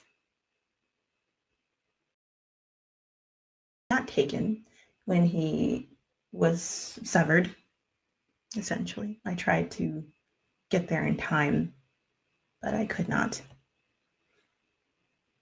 He was lucky enough to have a gold chain there to stop from specific things happening, from Willow taking him. It interfered, but she still they would have still found a way to get him. I was there. I chased her away long enough to help him escape. And keep him safe. And she lifts her wrist, and you see like there's like a beaded bracelet. Looks like a nice white bracelet. It goes with her outfit. And y'all have seen the sigils in like Ezra's notebook, but so you can see like there's a couple of those, like there's like an inscription on each bead at some point. So it's one, and then like you can kind of make out one of those beads is lightly glowing, just a little bit. You might not have been able to see that in the sun or anything like that, but it's actively like glowing, kind of like ebbing, like breathing is the best way to put it. It's like, so he wanted to keep you safe by not going anywhere near you. And now that we're kind of safe, or as safe as we can be, he wanted to talk with you. You're muted.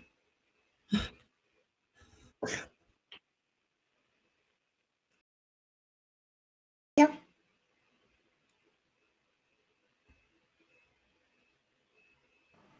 Wait, what? They didn't get him. They weren't able to get him. I had a feeling that if they did, then they would have everything they needed.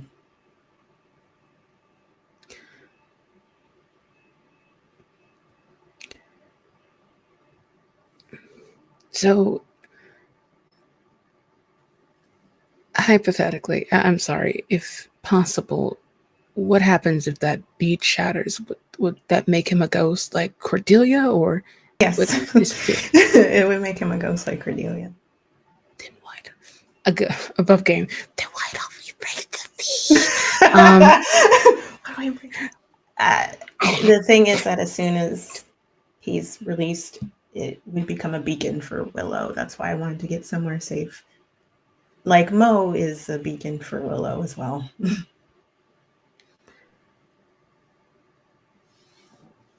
That's why he's in the beat. Shatter it, and it's like two large, like blaring signs saying, "I'm here. Come get me. Come reap me."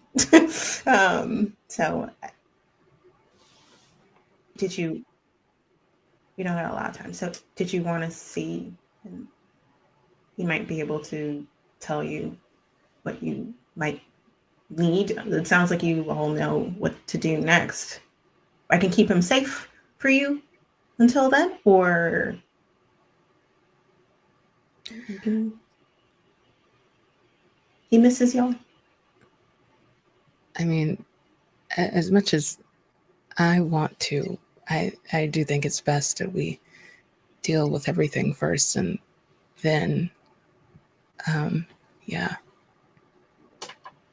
If that's okay with you, they're sort of like speaking to the beat. You, Nelly, your sight activates for a moment, and you see Ezra's eyes again through hers. They look very sad, but also very proud. And you get a feeling of, I know, kick their ass. And they nod. It goes away. Okay. With that, let me just say something. I would say we can go to break. Yeah. All right. Break time.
Hello, everyone. Welcome back.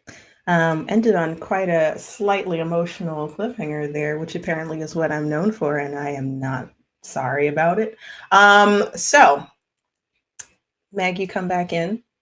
You're like, what did I miss? Do you all fill Megan on that information that Ezra's in the bead? Meg will also tell them that, like, Elle says that there's some magic of the deep energy in the area. So it could relate to a potential patron, or it could be something else.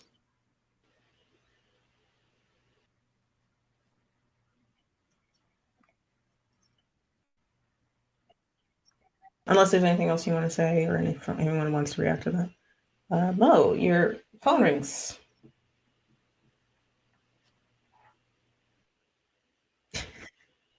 It went to hand gestures. It's not your Bluetooth anymore. No, you're fine. It's cool. Like I just like love the tap every time. Mo, hey, I have information for you based off of the information that you provided for me in regards to the entity that you are hunting. I have a couple of options that it could potentially be. If you're willing to listen or give me some clarification to narrow those down. Oh, cool, awesome. I would have loved to know that. I was deep in books. Okay, no, it's fine. It's fine. All right, that's okay. What is it then? Duan. That is one of the options I had. Okay, that is so weakness to gold. Uses fear to torment. And shadow manipulation there.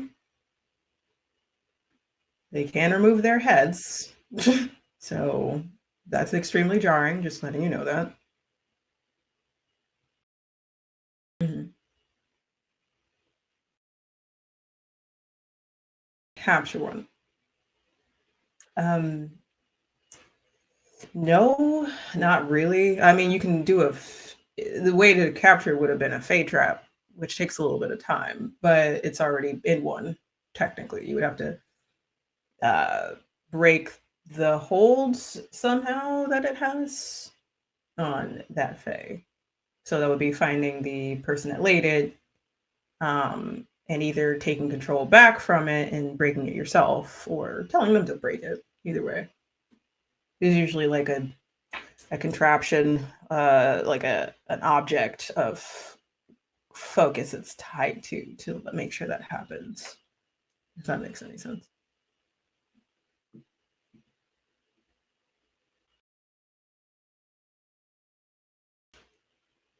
Who else? I'm reading about this entity. It can mark people for death.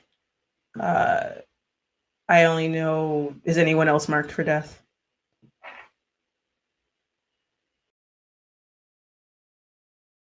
Mo. Yeah. Who exactly? Mm-hmm. Okay. She's safe. What?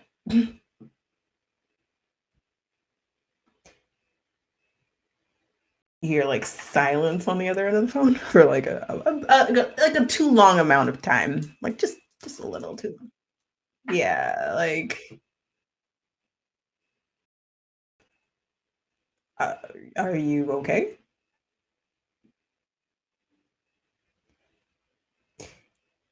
If you are in range of this entity, it might not be. You haven't felt unnecessary amounts of fear lately, right? You aren't like unknowingly scared of things, random corners, shadows, anything like that.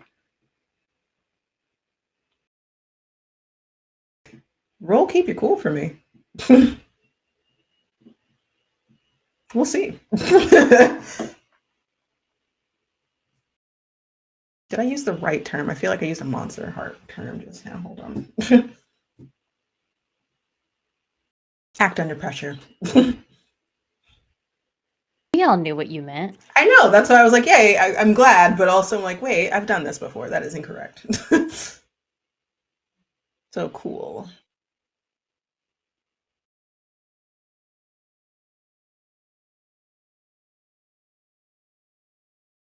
Okay, so I'm going to give you a worse outcome, hard choice, or price to pay based off of you mixed success.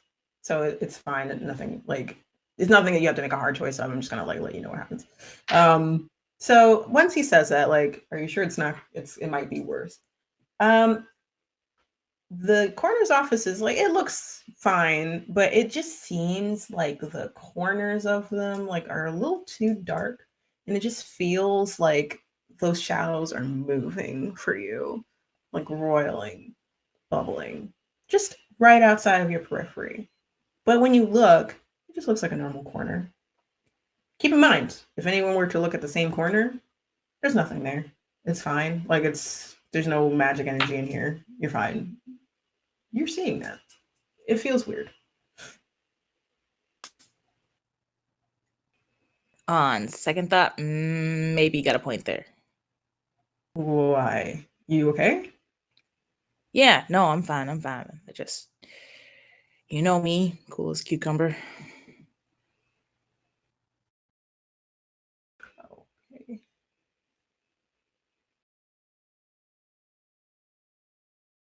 Oh, 1 second.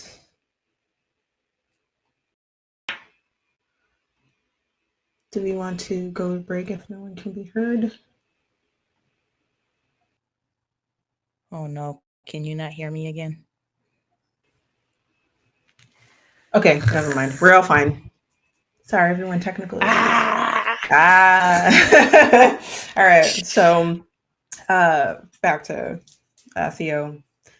Theo's just like, okay, oh, right. You need to be very careful. Oh, like it. You said it knows your name, right? Yeah, but I mean, only my name, not my birth name.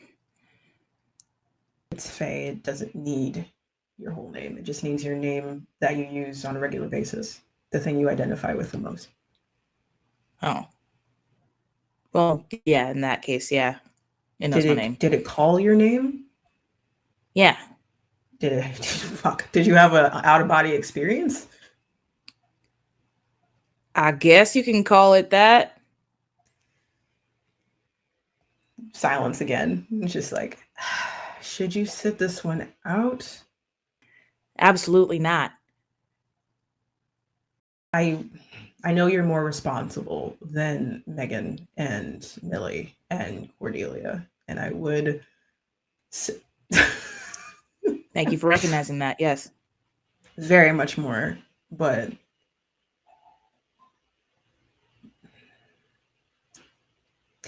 just be careful, okay?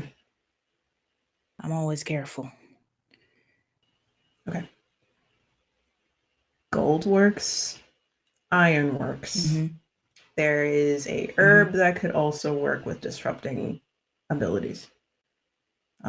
St. John's works with stopping magical interference with Fae.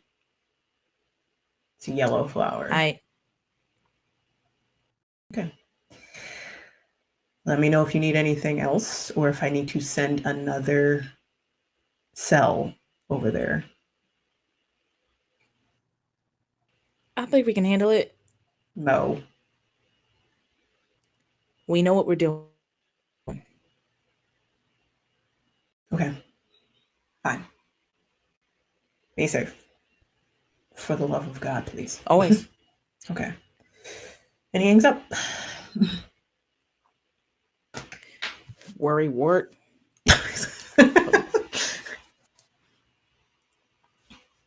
All right. So, y'all know what the entity is. You probably have an idea of what's going on. What do you want to do? What is Did your we next get steps? any information on how to break a Fey trap? Like, Oh yeah, you did. It would be, I can repeat it. It is you would have to go to who made it. Either take control away from them. So they either have an item of focus that they use to connect with the trap. So it would be like an amulet, a chain, an item that they're like, this is what I'm using to keep it not focused on me. This is what I use to connect to it, essentially. Or, it is like just high grade magic and you just need to magic force it away from them. So it would be someone with magic abilities of some sort to take control back, essentially.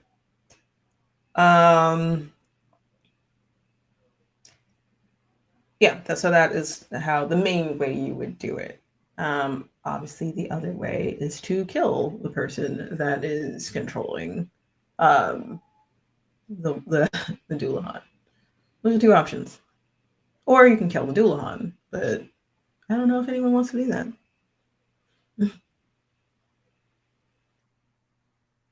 has the imp come back yet? Or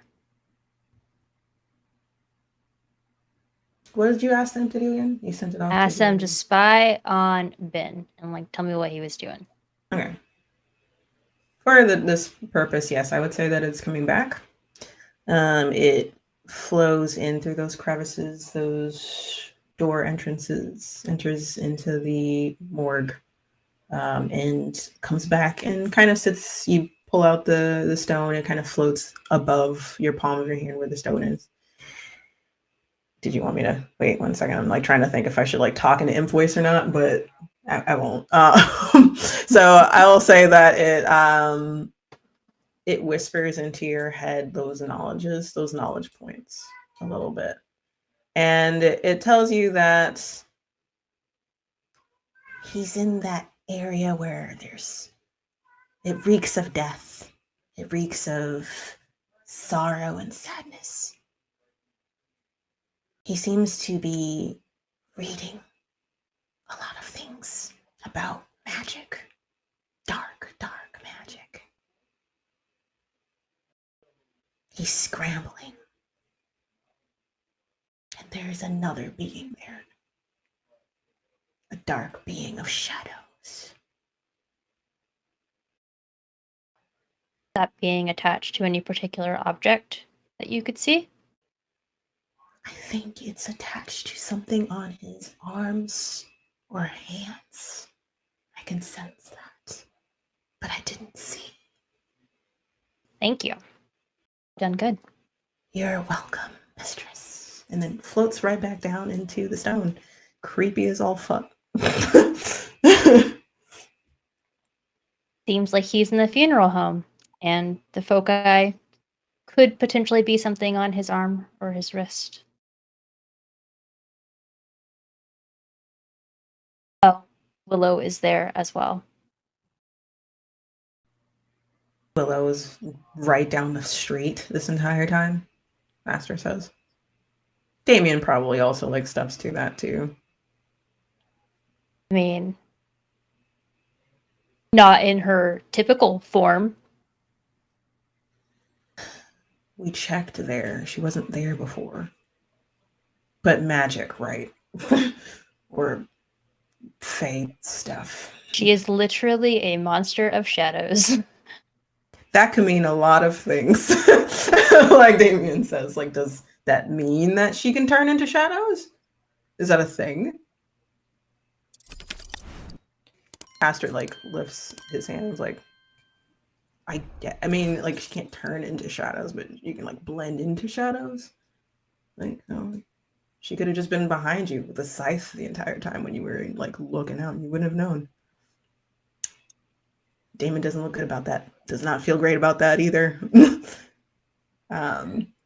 So yeah, what are y'all planning to do? What would you like to do now that you have that little bit of information from your imp?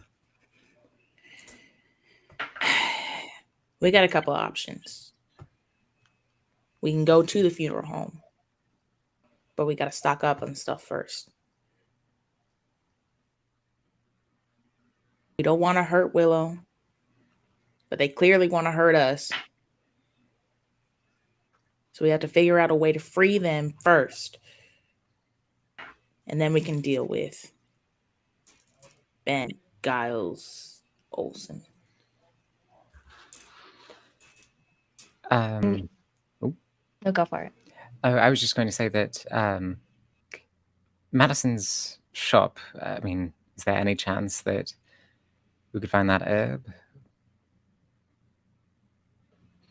Probably. Yeah. I also asked Keisha to look into gold rounds. Apparently iron also works. All right, I will say, if you can like actually roll, I'm trying to figure out if I should roll it or if you should roll it because like you asked Keisha to do it for you. I will roll actually. Give me 1 second to see if you can get that real quick, or if you want, you know what? Actually, both of us can roll, and let's see what we get. I got a 5. Mark XP. I got a 7. So I would say, as you say that, you're like, oh, like I heard I was gonna get like gold round or something. You're a knock on the door from the morgue, and you hear, like Jesse walks in. It's like, oh, someone left this on the desk, and it's like a box. It was like, I literally just went to the bathroom and came back, and it was there. I don't know how it happened, but it has your name on it, Mo, and like gives it to you. They really just be spreading my name around. So on the box it says your full name. Mariah Mo Joe Jackson. And then like a note under it says like, couldn't find gold rounds, but here are iron rounds. Sorry, like essentially in a frowny face. To like, and then no name whatsoever on who gave you that. You just know it came from the Arcane Court, but this is what they do. They just drop shit off. Yep. So you got iron rounds. Nice. I would say that it's for your 22.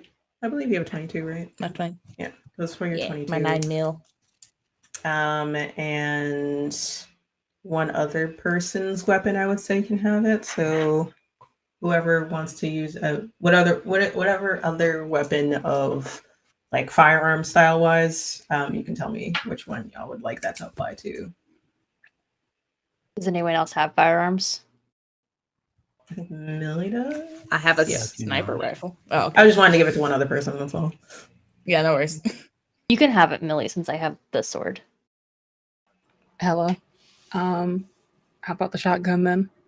Shotgun iron rounds. Let's go. Yeah. So all right, cool. So let me just check something. So I guess I could let you know whenever you start fighting, but like that does give a buff.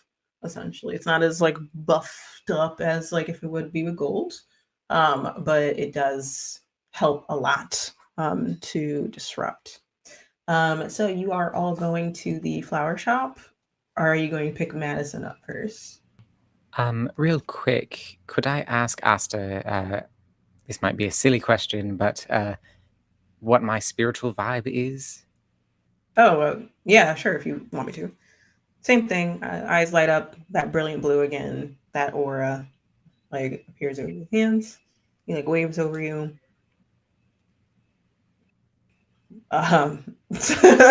Well, you've done a lot. How long? That's a rude question to ask, Age. You've done a lot. You're. I figured. I just thought I'd ask. You potentially have a very high energy frequency. It would have to match what they're looking for, but because sometimes they're particular, people can be particular about what energy they're looking for, but it is very high.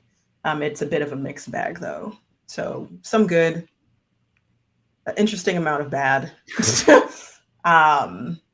but mixed, very much mixed, I would say. So it depends on if that's what they're looking for, I would say. Very well. Thank you. Unfortunately, actually, I'll give you one other tip. Since you are not attached to a mortal vessel, they could just, and he stares at you for a moment and like double thinks if he wants to tell you this.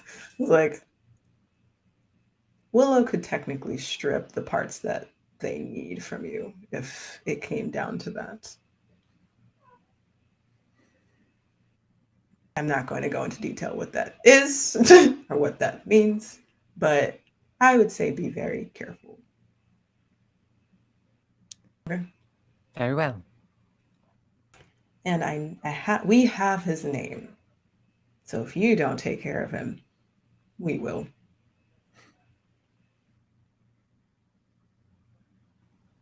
We'll take care of him. Yes. Okay. All right. So plans. I'm gonna pick up Madison, and then go to the. Are you bringing? Gosh, y'all are bringing like an entourage with you. Are you gonna also bring Keisha? Like, or We you could want use Keisha? another. We could use another hunter. I mean, Okay. So, y'all are rolling deep. All right. So I will just say that like if that's how you want it to go, I could just like let you know to go in that direction, unless you want to talk on the drive to do all the things. So like I won't say, oh, the drive to the cabin, drive to the like on the drive. Do you want to talk to either of them while you're doing this? we'll fill him in. Mm-hmm. Any questions for Madison? Megan has a question for Millie. So, like, Megan gave up her shotgun seat to sit next to Millie.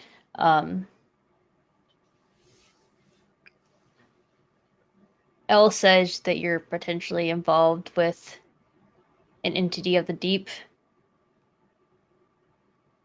Not one to tell you not to, but be careful. I mean, that's a little ironic given recent revelations, don't you think? I mean, that's why I'm saying I'm not one to tell you to not do it, because I did it, but I still care about you and want you to be careful. I'll be fine. I appreciate it. I guess if the fact that you're showing concern, I appreciate it. I know that we haven't been as close as we once were, but if you need anything, let me know. Of course. Thanks. Anything else anyone wants to do on the way? Nope. Alrighty. So you pick up Madison, who's still in her hoodie and sweatpants. She is terrified, like coming out the building and picking her up. But Keisha comes out also ready to go. I would say that the cop, like I would say that like Detective Damien will offer seats to them because there's not any other room for y'all. But y'all are rolling in. And you head to the you head to Madison's shop and also her house because it's like a business, like, you know, her house is her business kind of situation. So like she's like, okay, what did you want? What did you need exactly? St. John's Wort. St. John's Wort. Yeah. Okay. Like she's like, that's usually used for like treating like depression normally sometimes for people. Yeah, I know. But and she like goes through. She like, do you need it like in a pill form or do you need the actual flower? If you got the flower. Okay.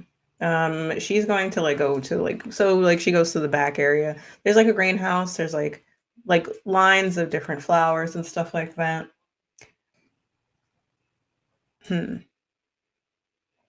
Millie, roll investigate a mystery for me. Yeah, I'm singling you out. It's fine.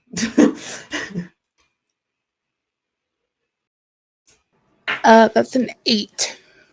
All right, so an 8. On an 8, you get 1 hold. So I'm going to say that when you're stepping outside, I'll let you know like why I let you in a second. there are like these flowered bushes of I forgot what kind of flower it is. Like it's a a flower bush that like gets really big in some ways, and it's a very beautiful, vibrant purplish blue color. And it almost seems to like overtake the sides of the house, but it seems to be trimmed down just fine. That's what you notice. What question would you like to ask?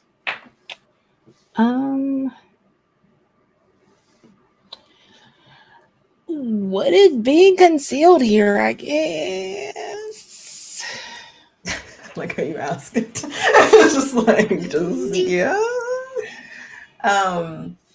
So you notice that there's a weird energy coming off of those flowers. It's not the flowers you're looking for, mind you. It's obviously not the flowers you're looking for. But while she's looking through to find like a fresh batch of these, like St. John's worts for you that are fully blooming, one thing you notice is that for the time of year, because I'm going to say it's like early fall, like almost to mid-fall, you should not be blooming like this. One. Two, those flowers or like those, like it looks like they're moving not in a natural way when you start noticing them. So it looks like the heads of those flowers, because they're very bulbous flowers, seem to like sway with you as if watching you as you walk by, Millie. Well, that's not spicy. They're gonna take a couple of blooms. Just You're gonna try to take a couple of blooms from this thing? Mhm. Okay. Roll kick some ass for me.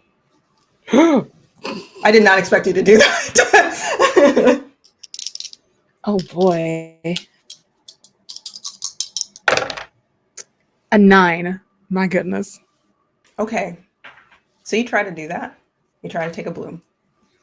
And suddenly, like from the way that this bush looks, it looks like there's a lot that could be concealed inside of it, is the best way to put it. It looks like the branches as well as vines shoot out and like slap your hand away.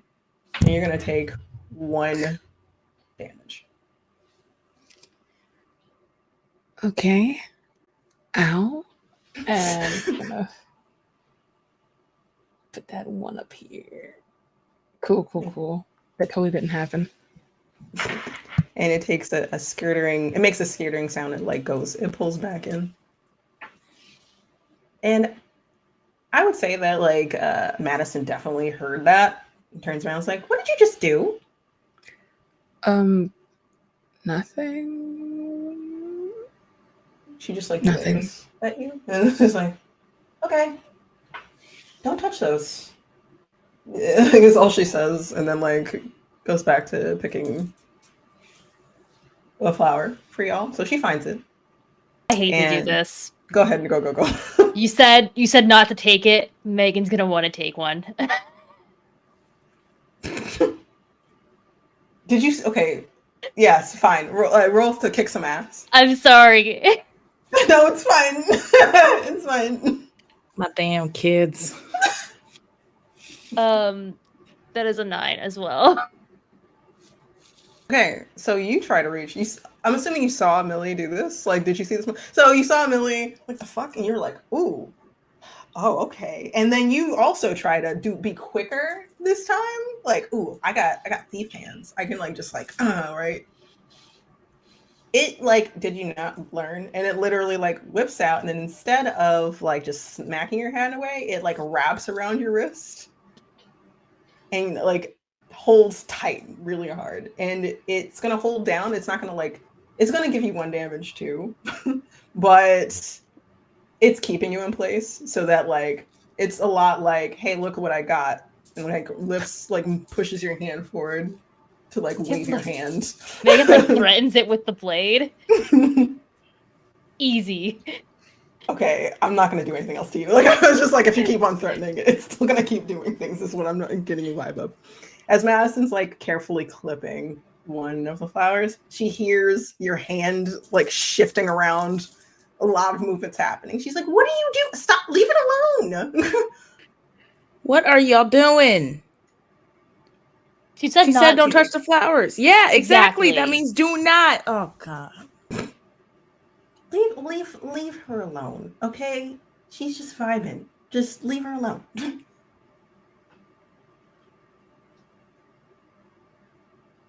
Are you gonna leave her alone? Please? Yes, ma'am. When you say yes, ma'am, the vines reluctantly release from your wrist. Like just giving one good squeeze of like you better fucking not, and then just like letting go. And then withdraw, making that weird skittering noise to go back to place. I know you have questions, but like I'm scared as fuck right now. um, so ask later. And then like she clips them, and then as she's doing that, you can see that like that white behind her ear is like starting to spread down the back of her neck as well. So it's starting to become more obvious versus like just a streak of white. And she's gonna give you, I would say each of you like 2 flowers. So it gives you each 2 of these flowers. Probably like in some form of containment. So let's say a plastic bag or a small tin, either way. Like, I'm not sure why you need it, but if it helps, then by all means. Thanks. Okay. And I'm I'm sorry about them. They're usually much better behaved. One of them is usually much better behaved. Which one? You know, it depends on the day. Okay. Well, it's if I had just gotten gold, you have my gold chain, looks at Millie, like, give it to me when you're done. I'm just gonna go back to the cabin because that seems to be safer anyway, but they could have taken care of whatever. And like points to like the bushes. And this is not the only bush. There's like this bush on one side of the house, and there's another bush that's equally as big on the other side of the house. Rhododendron, there we go. I was trying to figure out what the goddamn like bush was. I was just like, I looked it up. Rhododendron bushes that grow massively to a point where it makes you wonder what's living in there. What's inside of that bush?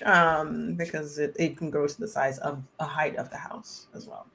So yeah, like yeah, I thought it was be safe, but if I don't have gold, then there's nothing I can do about it. But if it helps you, it helps you. Can I go back to the cabin now, please? Okay. Anything else y'all want to do or ask? All right, cool. So I'm gonna say, you do that. You travel back to the cabin. You drop her off. Do you want Keisha to stay with her, or do you want Keisha to stay with you? I'm gonna say it doesn't matter because y'all are getting ready to like do the damn thing. So like, if whatever y'all want to do, y'all have a couple of people with you, I think, right? We like leave Damien with her. Leave Damien with her. I'm asking. I don't know if that's what we want to do. I mean, we can. I don't know if I want to put Keisha also in danger. I mean, I'm a hunter, though. This is what I do too. No, but It might be smart to leave Keisha and Damien here, just in case we fail. Like Damien's like, okay, I don't know anything about this stuff, so yes, you're right, but like, what happens if I don't want to think about y'all failing? Like, it seems like you know what you're talking about, but if you fail, what then? Do more people come out? If we fail, go talk to the others. The ones who we spoke with earlier. The morgue, Aster, Rose. They should know what to do. And So what? Keisha can call someone else in if need be. Okay. So, fine. Call me whenever, if you need backup. Or if it's all done. Either way. Like, I'm assuming Keisha can tell me about how to fucking fight these things if I need to. Like, y'all had special bullets just dropped out of the goddamn sky, it seems like. So, like, I'm assuming that could help in some way too. But we'll be standing for your call, I guess. We'll keep an eye on Madison. Okay. And I must, like, did anyone else want to say anything? Did anyone else, right? So I would say that, like, yes, you drop off Keisha, Madison, and Detective Lucas at the cabin. It's still panic roomed up, so they will be safe, unless something specific happens. But let's hope it doesn't. I think y'all are good. Y'all are heading now. You have iron bullets. You have the flower. You have the St. John's wort, and you got gold chain. You got information on what's going on. How are you, as you pull up to the funeral home, how are you doing this? What's going to happen? What's the plan? I kind of have a ridiculous question. Go for it. I love ridiculous questions. They're amazing. Is there any way I can combine my share of the St. John's worts into the bullets? I mean, that's a great idea. I don't know. I don't know nothing about guns. I don't know what's possible. If you do, you would have to magically infuse them. You get magic. Magic. I am also able to enchant things. So I will say, if you both want to focus fire on doing that together, you can infuse everyone's bullets with St. John's wort. So I would say, what would that be? That would be use magic, right? Yeah, use magic. I'm just like trying to figure out what effect that would be. You can enchant things. I think that's probably what it is. That's true. Like, so you can enchant. Yeah. It would just be a little different with the enchantment than it says. Like, I would like give you something else. You get like the buff instead of the. It would be the buff that I have applied to that herb. So it would be. So both roll. Use magic. Tell me what you get. Oh well, shit. I got an 8. 5. Did you want to use luck on that? Or not? Because either way, like, yeah, I would say, like, if you want, you can use luck. It's entirely up to you. Nah, I won't use luck. Okay. And what did you get, Lily? I got an 8. Okay, so you have a side effect for you. I'll take 1 harm. How much harm do you have? You have 2. You just took 2 harm now. Oh, I took 1 earlier and 1 now. So that's just 2. When like that's 2, right? Like, so you have 2 harm. Okay. Don't worry about it. Fine. Like coming in with 2 harm already. I mean, I also have 2 harm already, so. From dungeon, and you knew better. That's the thing. Like, it's like you touched a plant. Meg would have done it. Like, I know Meg would have done it. Like, that's how I was just like, all right, here we go. So Meg, when you try to enchant, like, your portion of St. John's wort into your bullets, all the St. John worts gets destroyed that you have. So you lose both flowers. Just because there's a massive, like, whiplash if you fail magic rolls, unfortunately. So I apologize in advance. Millie, you were able to infuse your bullets just fine. And I would say one other person's, so I'm going to say Mo, that has the iron bullets in her 22 with Can St. you John's wort. Can you actually put them in the sniper rifle bullets? Sure, yes. Let's put in the sniper rifle. So you have, like, okay, I see what you're doing. Like, you I like that. Get it. So sniper has it, and then you also have iron bullets in your 22. That's awesome. With that, so what it's gonna do like get +1 harm to those weapons that you're applying it to. And on top of that, it's going to be able to disrupt magic abilities having to do with the Dullahan. So whenever you hit it with it, it's going to essentially be debuffed for a short amount of time from doing certain things. So it will stop them from doing certain moves, magic moves is the best way to put it. Which ones those are, you have no idea. So yeah, we'll see how that goes. Other than that, yeah, you got those ready. You're probably in the car, like doing that whole montage of like getting strapped up, magicking it up.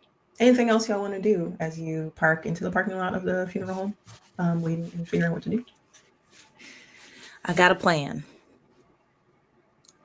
So I think Cordelia, Megan, y'all go into the funeral home and try to figure out if you can sever the lure, the trap off this man. Me and Millie, we gonna distract Will out here. Can we give Cordelia the gold chain so she has something to defend herself with? Can I take it? I mean, Sure. And they unravel it from their wrist and give it to Cordelia. It works just fine. Yep, you can hold it. Okay, and you said that you saw Willow with Ben in some sort of study? You Did the don't. No, the imp had said specifically yes that the entity's there. Like it sensed Willow there. Willow's definitely there, but was not able to see them. Was it clear it was the study? I don't remember. I mean, they were I didn't give a Okay. specific. I just said like there's a back room where I said like the whole area smells of like it's like of death and of grieving. There's a back room where the bodies are prepared. Is probably what he was talking about, but I didn't give full description of. But that's what I was picturing in my head, if that makes any sense. So yeah, yes. So yeah, that's it. I heard books, I assumed. Oh, you're fine. You're totally fine.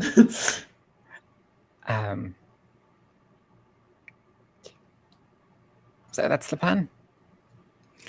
More or less. All right. So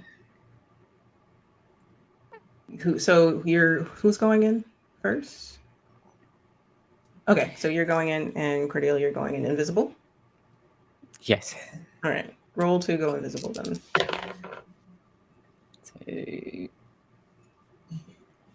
That is a 6, 8, 11. Okay. So I will say, if y'all are just gonna go enter the front door like a normally, like, oh yeah, I'm just looking at stuff. Don't mind me. I'm just curious about your funeral home, even though I don't have like, you know what? You do whatever ruse you want to do. You have to bury Ezra. That's fair. Gosh. Okay. Sorry. It, like winded me and I already knew that. This is your fault, Sade. This is your fault. Fault. I hurt me. I did this to me. So you're gonna go in. Mo, how are you? Your presence here is technically enough to bring it out. But you're not sure when, how, or like how it's gonna come out or when it'll come about. But if you're alone, maybe, or like you're not paying attention, or you're out in the open of the parking lot, I'm gonna say this place. Yeah, I'll be out in the open. I'll probably drive the SUV off just a little ways, and I don't know where Millie wants to be, but I'll just post up on one end of the hood and just kind of like have my sniper rifle at the ready. Okay. Millie, where do you want to be? Do you want to like hide in the car and kind of like keep an eye out inside, or do you want to go somewhere else? They'll stick with Mo. Okay. So, you're gonna sit on the roof of the van. Be a little cool for a second. All right, so I'm gonna follow. Megan and Cordelia first, and then we'll go to y'all. All right, so Quick question. go ahead. The room in the back, would we know where it is? I would say that when you enter, like there's gonna I'll map it out for you, but essentially like there's like different like different it's very house looking, like it looks like a nice big grand house. So I'm thinking like the house from like Charmed, I guess, if you want to like be specific. It has like several rooms where people like mourn. So like having like the casket on display, and then you can line up chairs. So there's like 3 different rooms big enough for that. And then probably based off of this layout, you might think that's in the basement. So Like no windows? There's like what is it, like those like basement Like windows? the garden level window? Yeah, like those garden level windows. There are definitely windows like that. So sorry to keep interrupting, but would those be Meg sized? Yes, it would be Meg sized. So are you going to do the ruse or are you going to sneak in? Either way, I'm delighted. I'm just saying, if they're locked, I can just go in and unlock them, and then. I'm all for sneaking in. Okay. A little beanie. You both are. Yeah, they love this combo here. So roll before you like while you're up to like just because not because anything is there, like just because y'all are creeping. Roll to like read a bad situation. Either of you, because you're both like being sketchy. Snake eyes. Oh no. Okay. Mine is a 6. Okay. Does anyone want to use luck?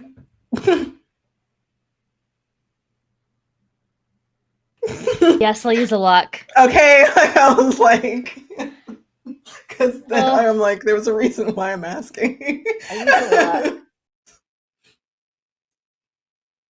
So yeah, so with your luck point used, give me 1 second.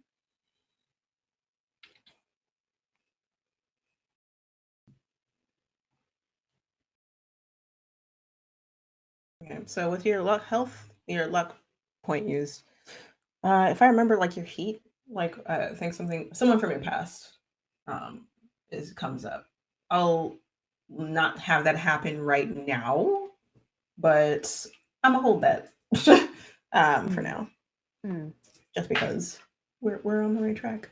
So you succeed. Ask with a 12, so technically, like, ask me 3 questions from your read a bad situation. Yeah, so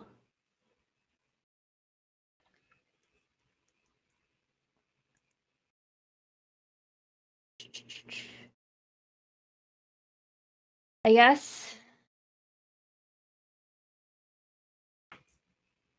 what's my best way in? The front door or a different window. So it like you can either do the front door and do your roofs, or there's like when you go to that window that you're planning on like dipping into because it's your sized, and Cordelia's a ghost, so like she can just literally like go in. You feel eyes on you. You don't see them in that room, but you feel eyes. Maybe you're just feeling a little paranoid because of what's getting ready to happen, what you're planning on doing. But you have a feeling that these might not be the best windows. And there is a couple of other windows that lead to different rooms in the basement. You might want to try a different one behind the house that enters another room. Like a store closet. It looks like that room. Like if you go to another one, it looks like a store closet or like some sort of storage room. And you get a better feeling about that one. Okay.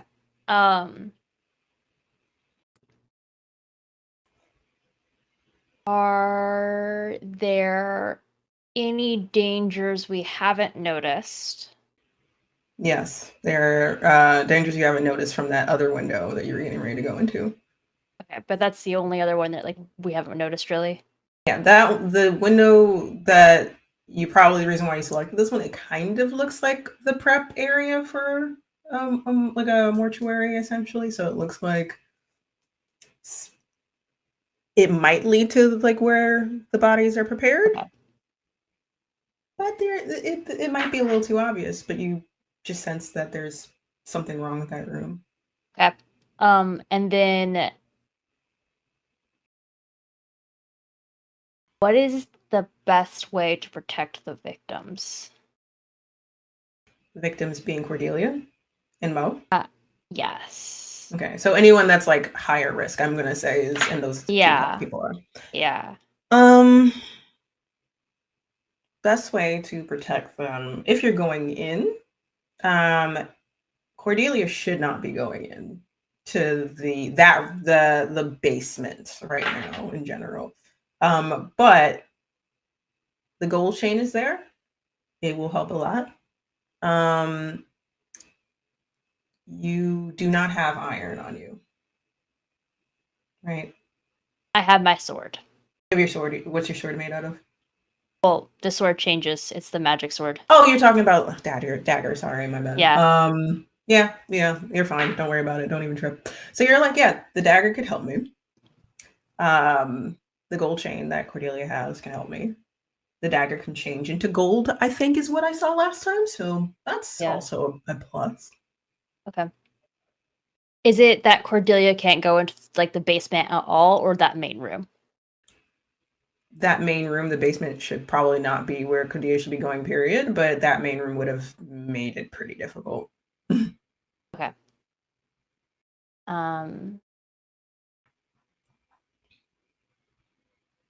Here's what we're gonna do. I think Willow's in that room. Okay. I get a real bad feeling about you going down there. So here's what I'm thinking. Potentially, you just unlock the window, just stick your hand in, nothing more, for this back storage room. Then go trade places with Millie. Gotcha. So you're going in by yourself? I'm not going in. Okay. I'm just waiting by the window. Okay. Alternative plan. We go get Millie, and after alternative plan. We regroup real quick. You heard Asta. I could be a new beacon. I could be a possibly quite unavoidable one. And I could send Willow a little invite.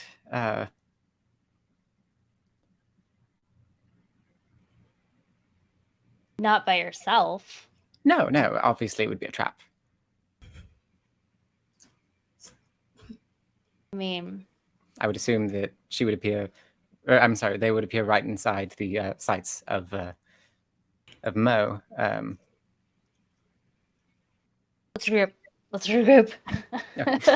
All right, so Mo and Millie, y'all are just sitting on the hood of this car.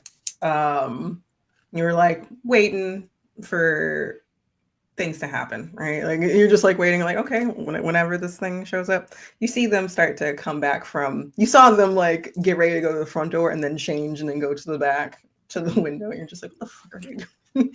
You're just like, you know what, whatever. What are they I don't give a fuck. doing?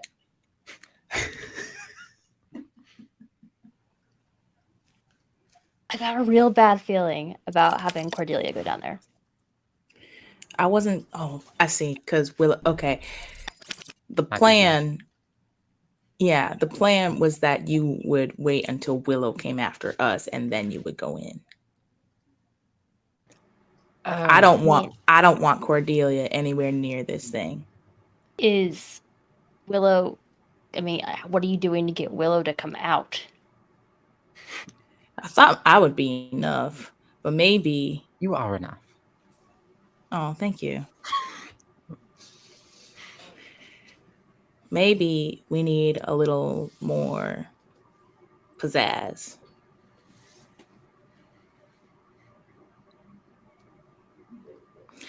You know what? How about this? I go in. No, don't. No. Getting coming Willow right. to, I'm How coming you- right back out. You don't know that. You hope. are you like just running away from Willow and hoping to bring them out here? Like, what's the plan? Are we Scooby doing this? Yep. Yeah, we're Scuba doing this. You wait by whatever window you were looking at or not looking at. I'll go in. I'll catch Homeboy's attention. Let him know that I'm out here and vulnerable. And then I did. Or We lead Willow out here. Y'all go inside as soon as they're out here. alternatively, nobody goes in as bait. I can try to pull something, a failed attempt to summon her or something. Some magic, essentially. So no one has to be bleeding like a stuck pig in a couple seconds. Y'all have no faith in me. It's more that we know Willow is exceptionally strong and already has a hold on your soul. Exactly. Mo, can you roll act under pressure, please?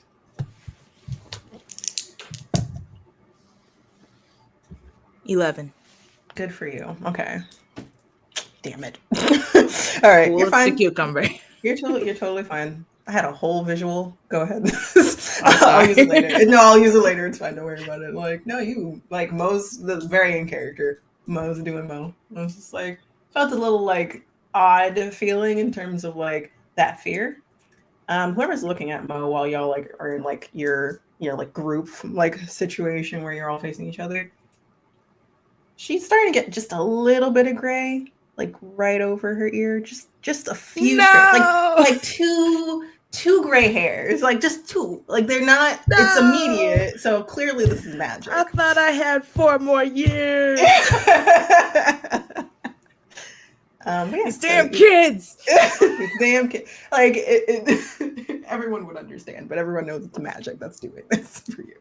So just it's just enough to like draw your eye, but it's not to the same degree as Madison.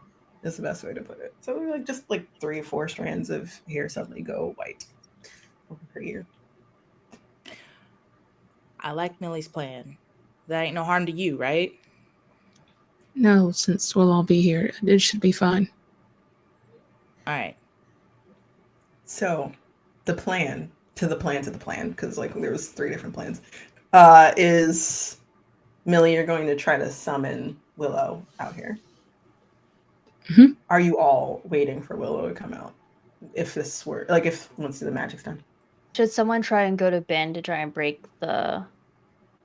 That's what I thought Hi. we're trying to do. Like so, like talk to him and I think the smartest thing would be to have Megan and Cordelia to go to Ben specifically. Cordelia, because like I don't know if you have any ranged weaponry or attacks that you can do. I mean, I have various magics, but You'd also can go invisible. Not that would. I don't know. That didn't seem to work with Rose. Would that work with Ben? Yeah, because he's human, right? Yes. But he has something. That's true. He's still some human. patron. Arcane inclined. I mean, my vote is Cordelia and I hide by the door, so we're like out of line of sight of Willow when they come out. I'll do the summon. Second Willow leaves, we go in. We try and contain as quickly as we can. yeah. So you going to Ben first, or are you going to summon this thing first? Summon first. Willow comes out. They go to Ben. Okay. I'm sorry. I keep on hearing like sounds. There we go. Me too. Oh, I'm not sure what that was. Tech gremlins. Peeps. All right. So, Millie, Mm-hmm. Use magic to summon this thing. All right. Oh boy. It's going to be fun. It's going to be great. It's going to be fine. It's going to work. That is, I can do numbers. An 8. 8. Choose a glitch. You know what? I think it's funny. It's I'm going to take funny. another harm. Why? Why? No! No! Anyway, Because it's funny. It's called having a sense of humor. Can I try to protect them? No, sorry. Oh, that's fine. It's fine. So you are coming into battle at 3 harm already, is what you're telling me. Yeah. Okay. Yeah. So you take Only so while 5. so while you're doing this, all right. So you start summoning. Like, so do you want to describe how you're summoning or planning on summoning this thing? They're majorly just going to use Ezra's glove, his foci, and possibly do like some sigils in the air. That same kind of bluish glow that's been following his spirit and everything, and use magic that way. All right. So you do that. It's new to you, like kind of following his magic. So you weren't prepared for it. So you feel unwell all of a sudden, like it's draining like energy out of you, and you do take 1 harm. And you make those sigils to bring forth, like, let's say you're laying a trap of high spiritual energy is the best way you're putting it. And you do that, and it's going to take a moment for Willow to come out, but the summon is set. So let's say it'll take like a minute. You start feeling that energy coming towards you as it's happening. So you have 1 minute to go into the funeral home. Right? You want to go ahead? Whoever wants to go in. Yeah, I think it's the 2 of us. All right, so you're going through the front door this time, not the basement. All right, so you go to the front door, and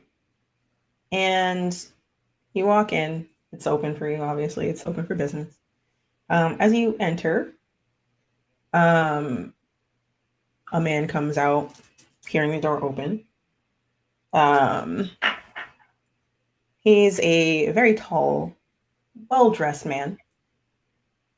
Dark brown hair slicked back, very piercing, light brown eyes, very bright. It's a very sharp, very inviting smile. Seems very like kind, and the face looks like. He's like, "Oh, yes. Can I help you? Is there any way I can help you? This is like the first time we've had people in for a while. Can I help you? Pamphlets? Are you looking to bury a loved one?" Ezra Todd, I Ezra. believe. Ezra Died in Todd. the area recently. I'm unaware of someone by that name. Do they live here? Or are they from here? They died here. It seemed easiest to bury them here. I mean, you don't have to do that. You can like take their body to wherever you came from. Were they visiting? I'm confused. I mean, I don't mind burying them, like if business for me, but it's your loved one. Shouldn't they be near someone that they care for? Yes, Cordelia. Can I try an empathy? Just get a vibe? Yes. 5, 6, 7. That is a 10. Okay. He gives off then, like, so when you see him talking, he's like, "I'm confused. Is there any way I can help you?" Of course, like business, more business for us, but like anyone that works at the home. But I mean, like, it's your loved one, they should be buried where they're closest to you. I'm saying that it seems very genuine, very, very kind, very sweet. You get a darker feeling behind that, especially spiking on Ezra. I wouldn't say like they're definitely like visually hiding it, but he is very much like, I need to finish. I don't have time for this. I have things to do.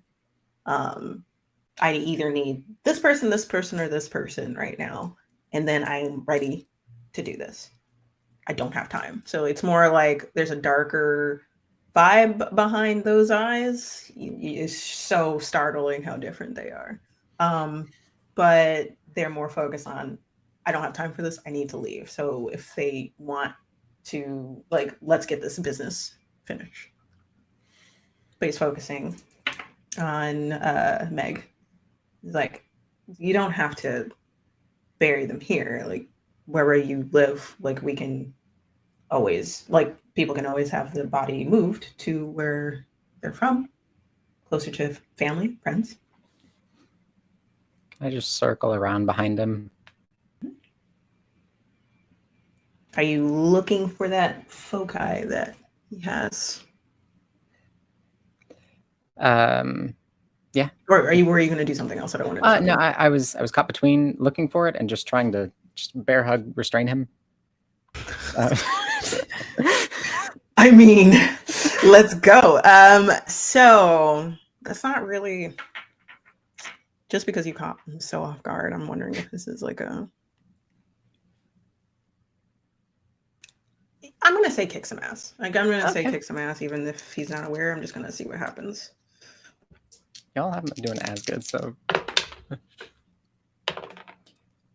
Okay, that is a 11 plus 0, so an 11. Okay, so you have a choice of adding an extra effect. So you can either gain an advantage, +1 forward for you or Meg.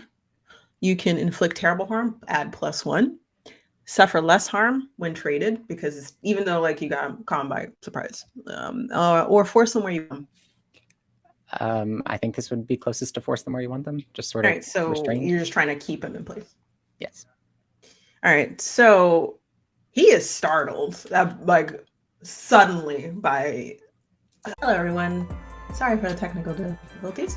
We don't have that much time left, though, so let's just go describe the scene again. Cordelia, can you just tell me again what you were doing? You were just what you ended up doing with grappling.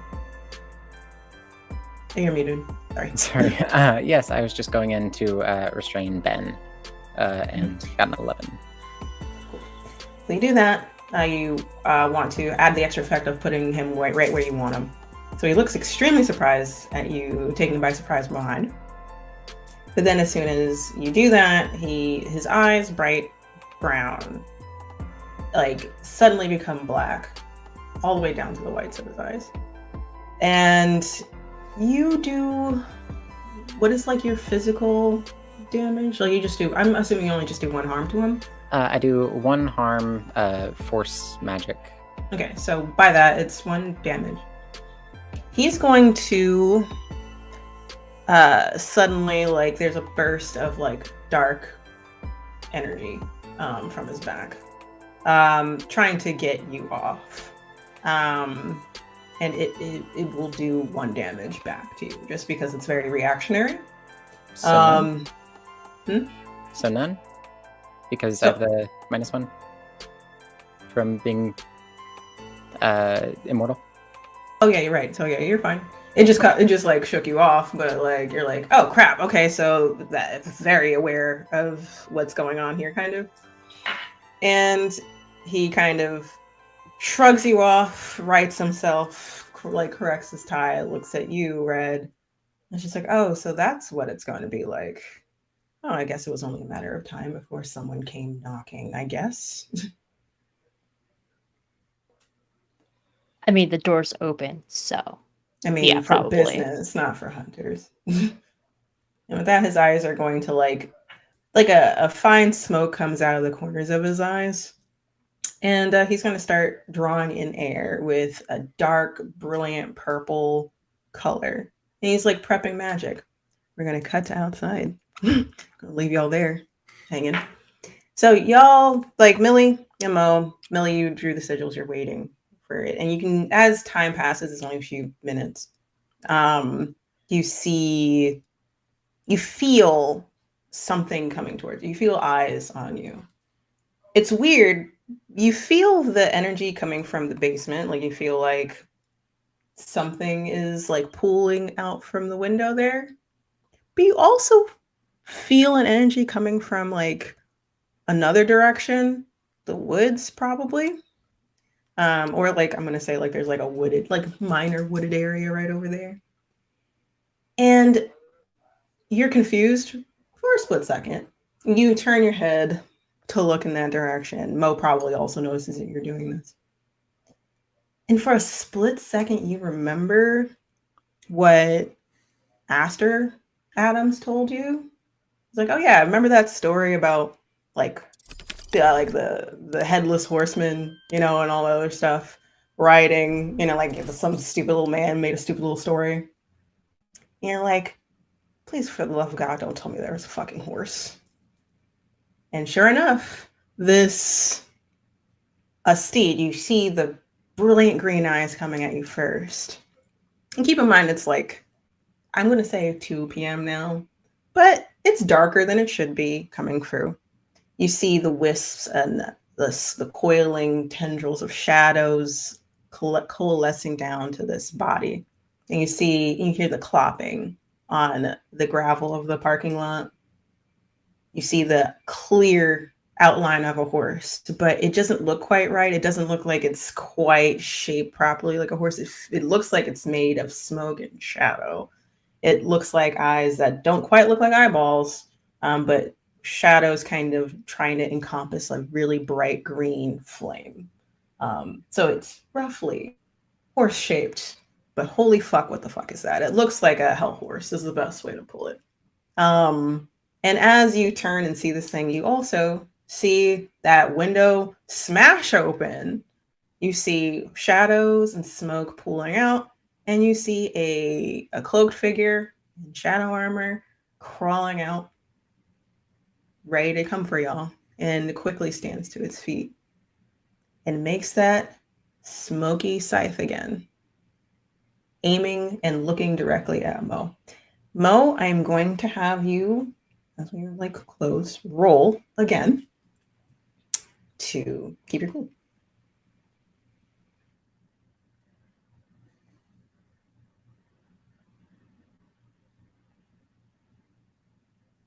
Nine. Okay. So this is a little different now. So, because they're there. And it's not, you're rolling a move that the monster is doing this time, not keeping it chill. You look at it, and it feels like the air around you changes. And it feels like you're walking through, it feels stale air. It feels like there's a tinge of like shadow over there. You can still see the lights and stuff like that. It just doesn't look right. And you turn to Millie for a split second. And for a split second, you see Millie with dead eyes and fang marks in their neck. For a split second, before Millie turns back to how they look. And Millie's like, what are you doing? And that thing's going to start coming for you. And with that, we end our stream, everyone. Thank you so much for coming and staying with us and watching with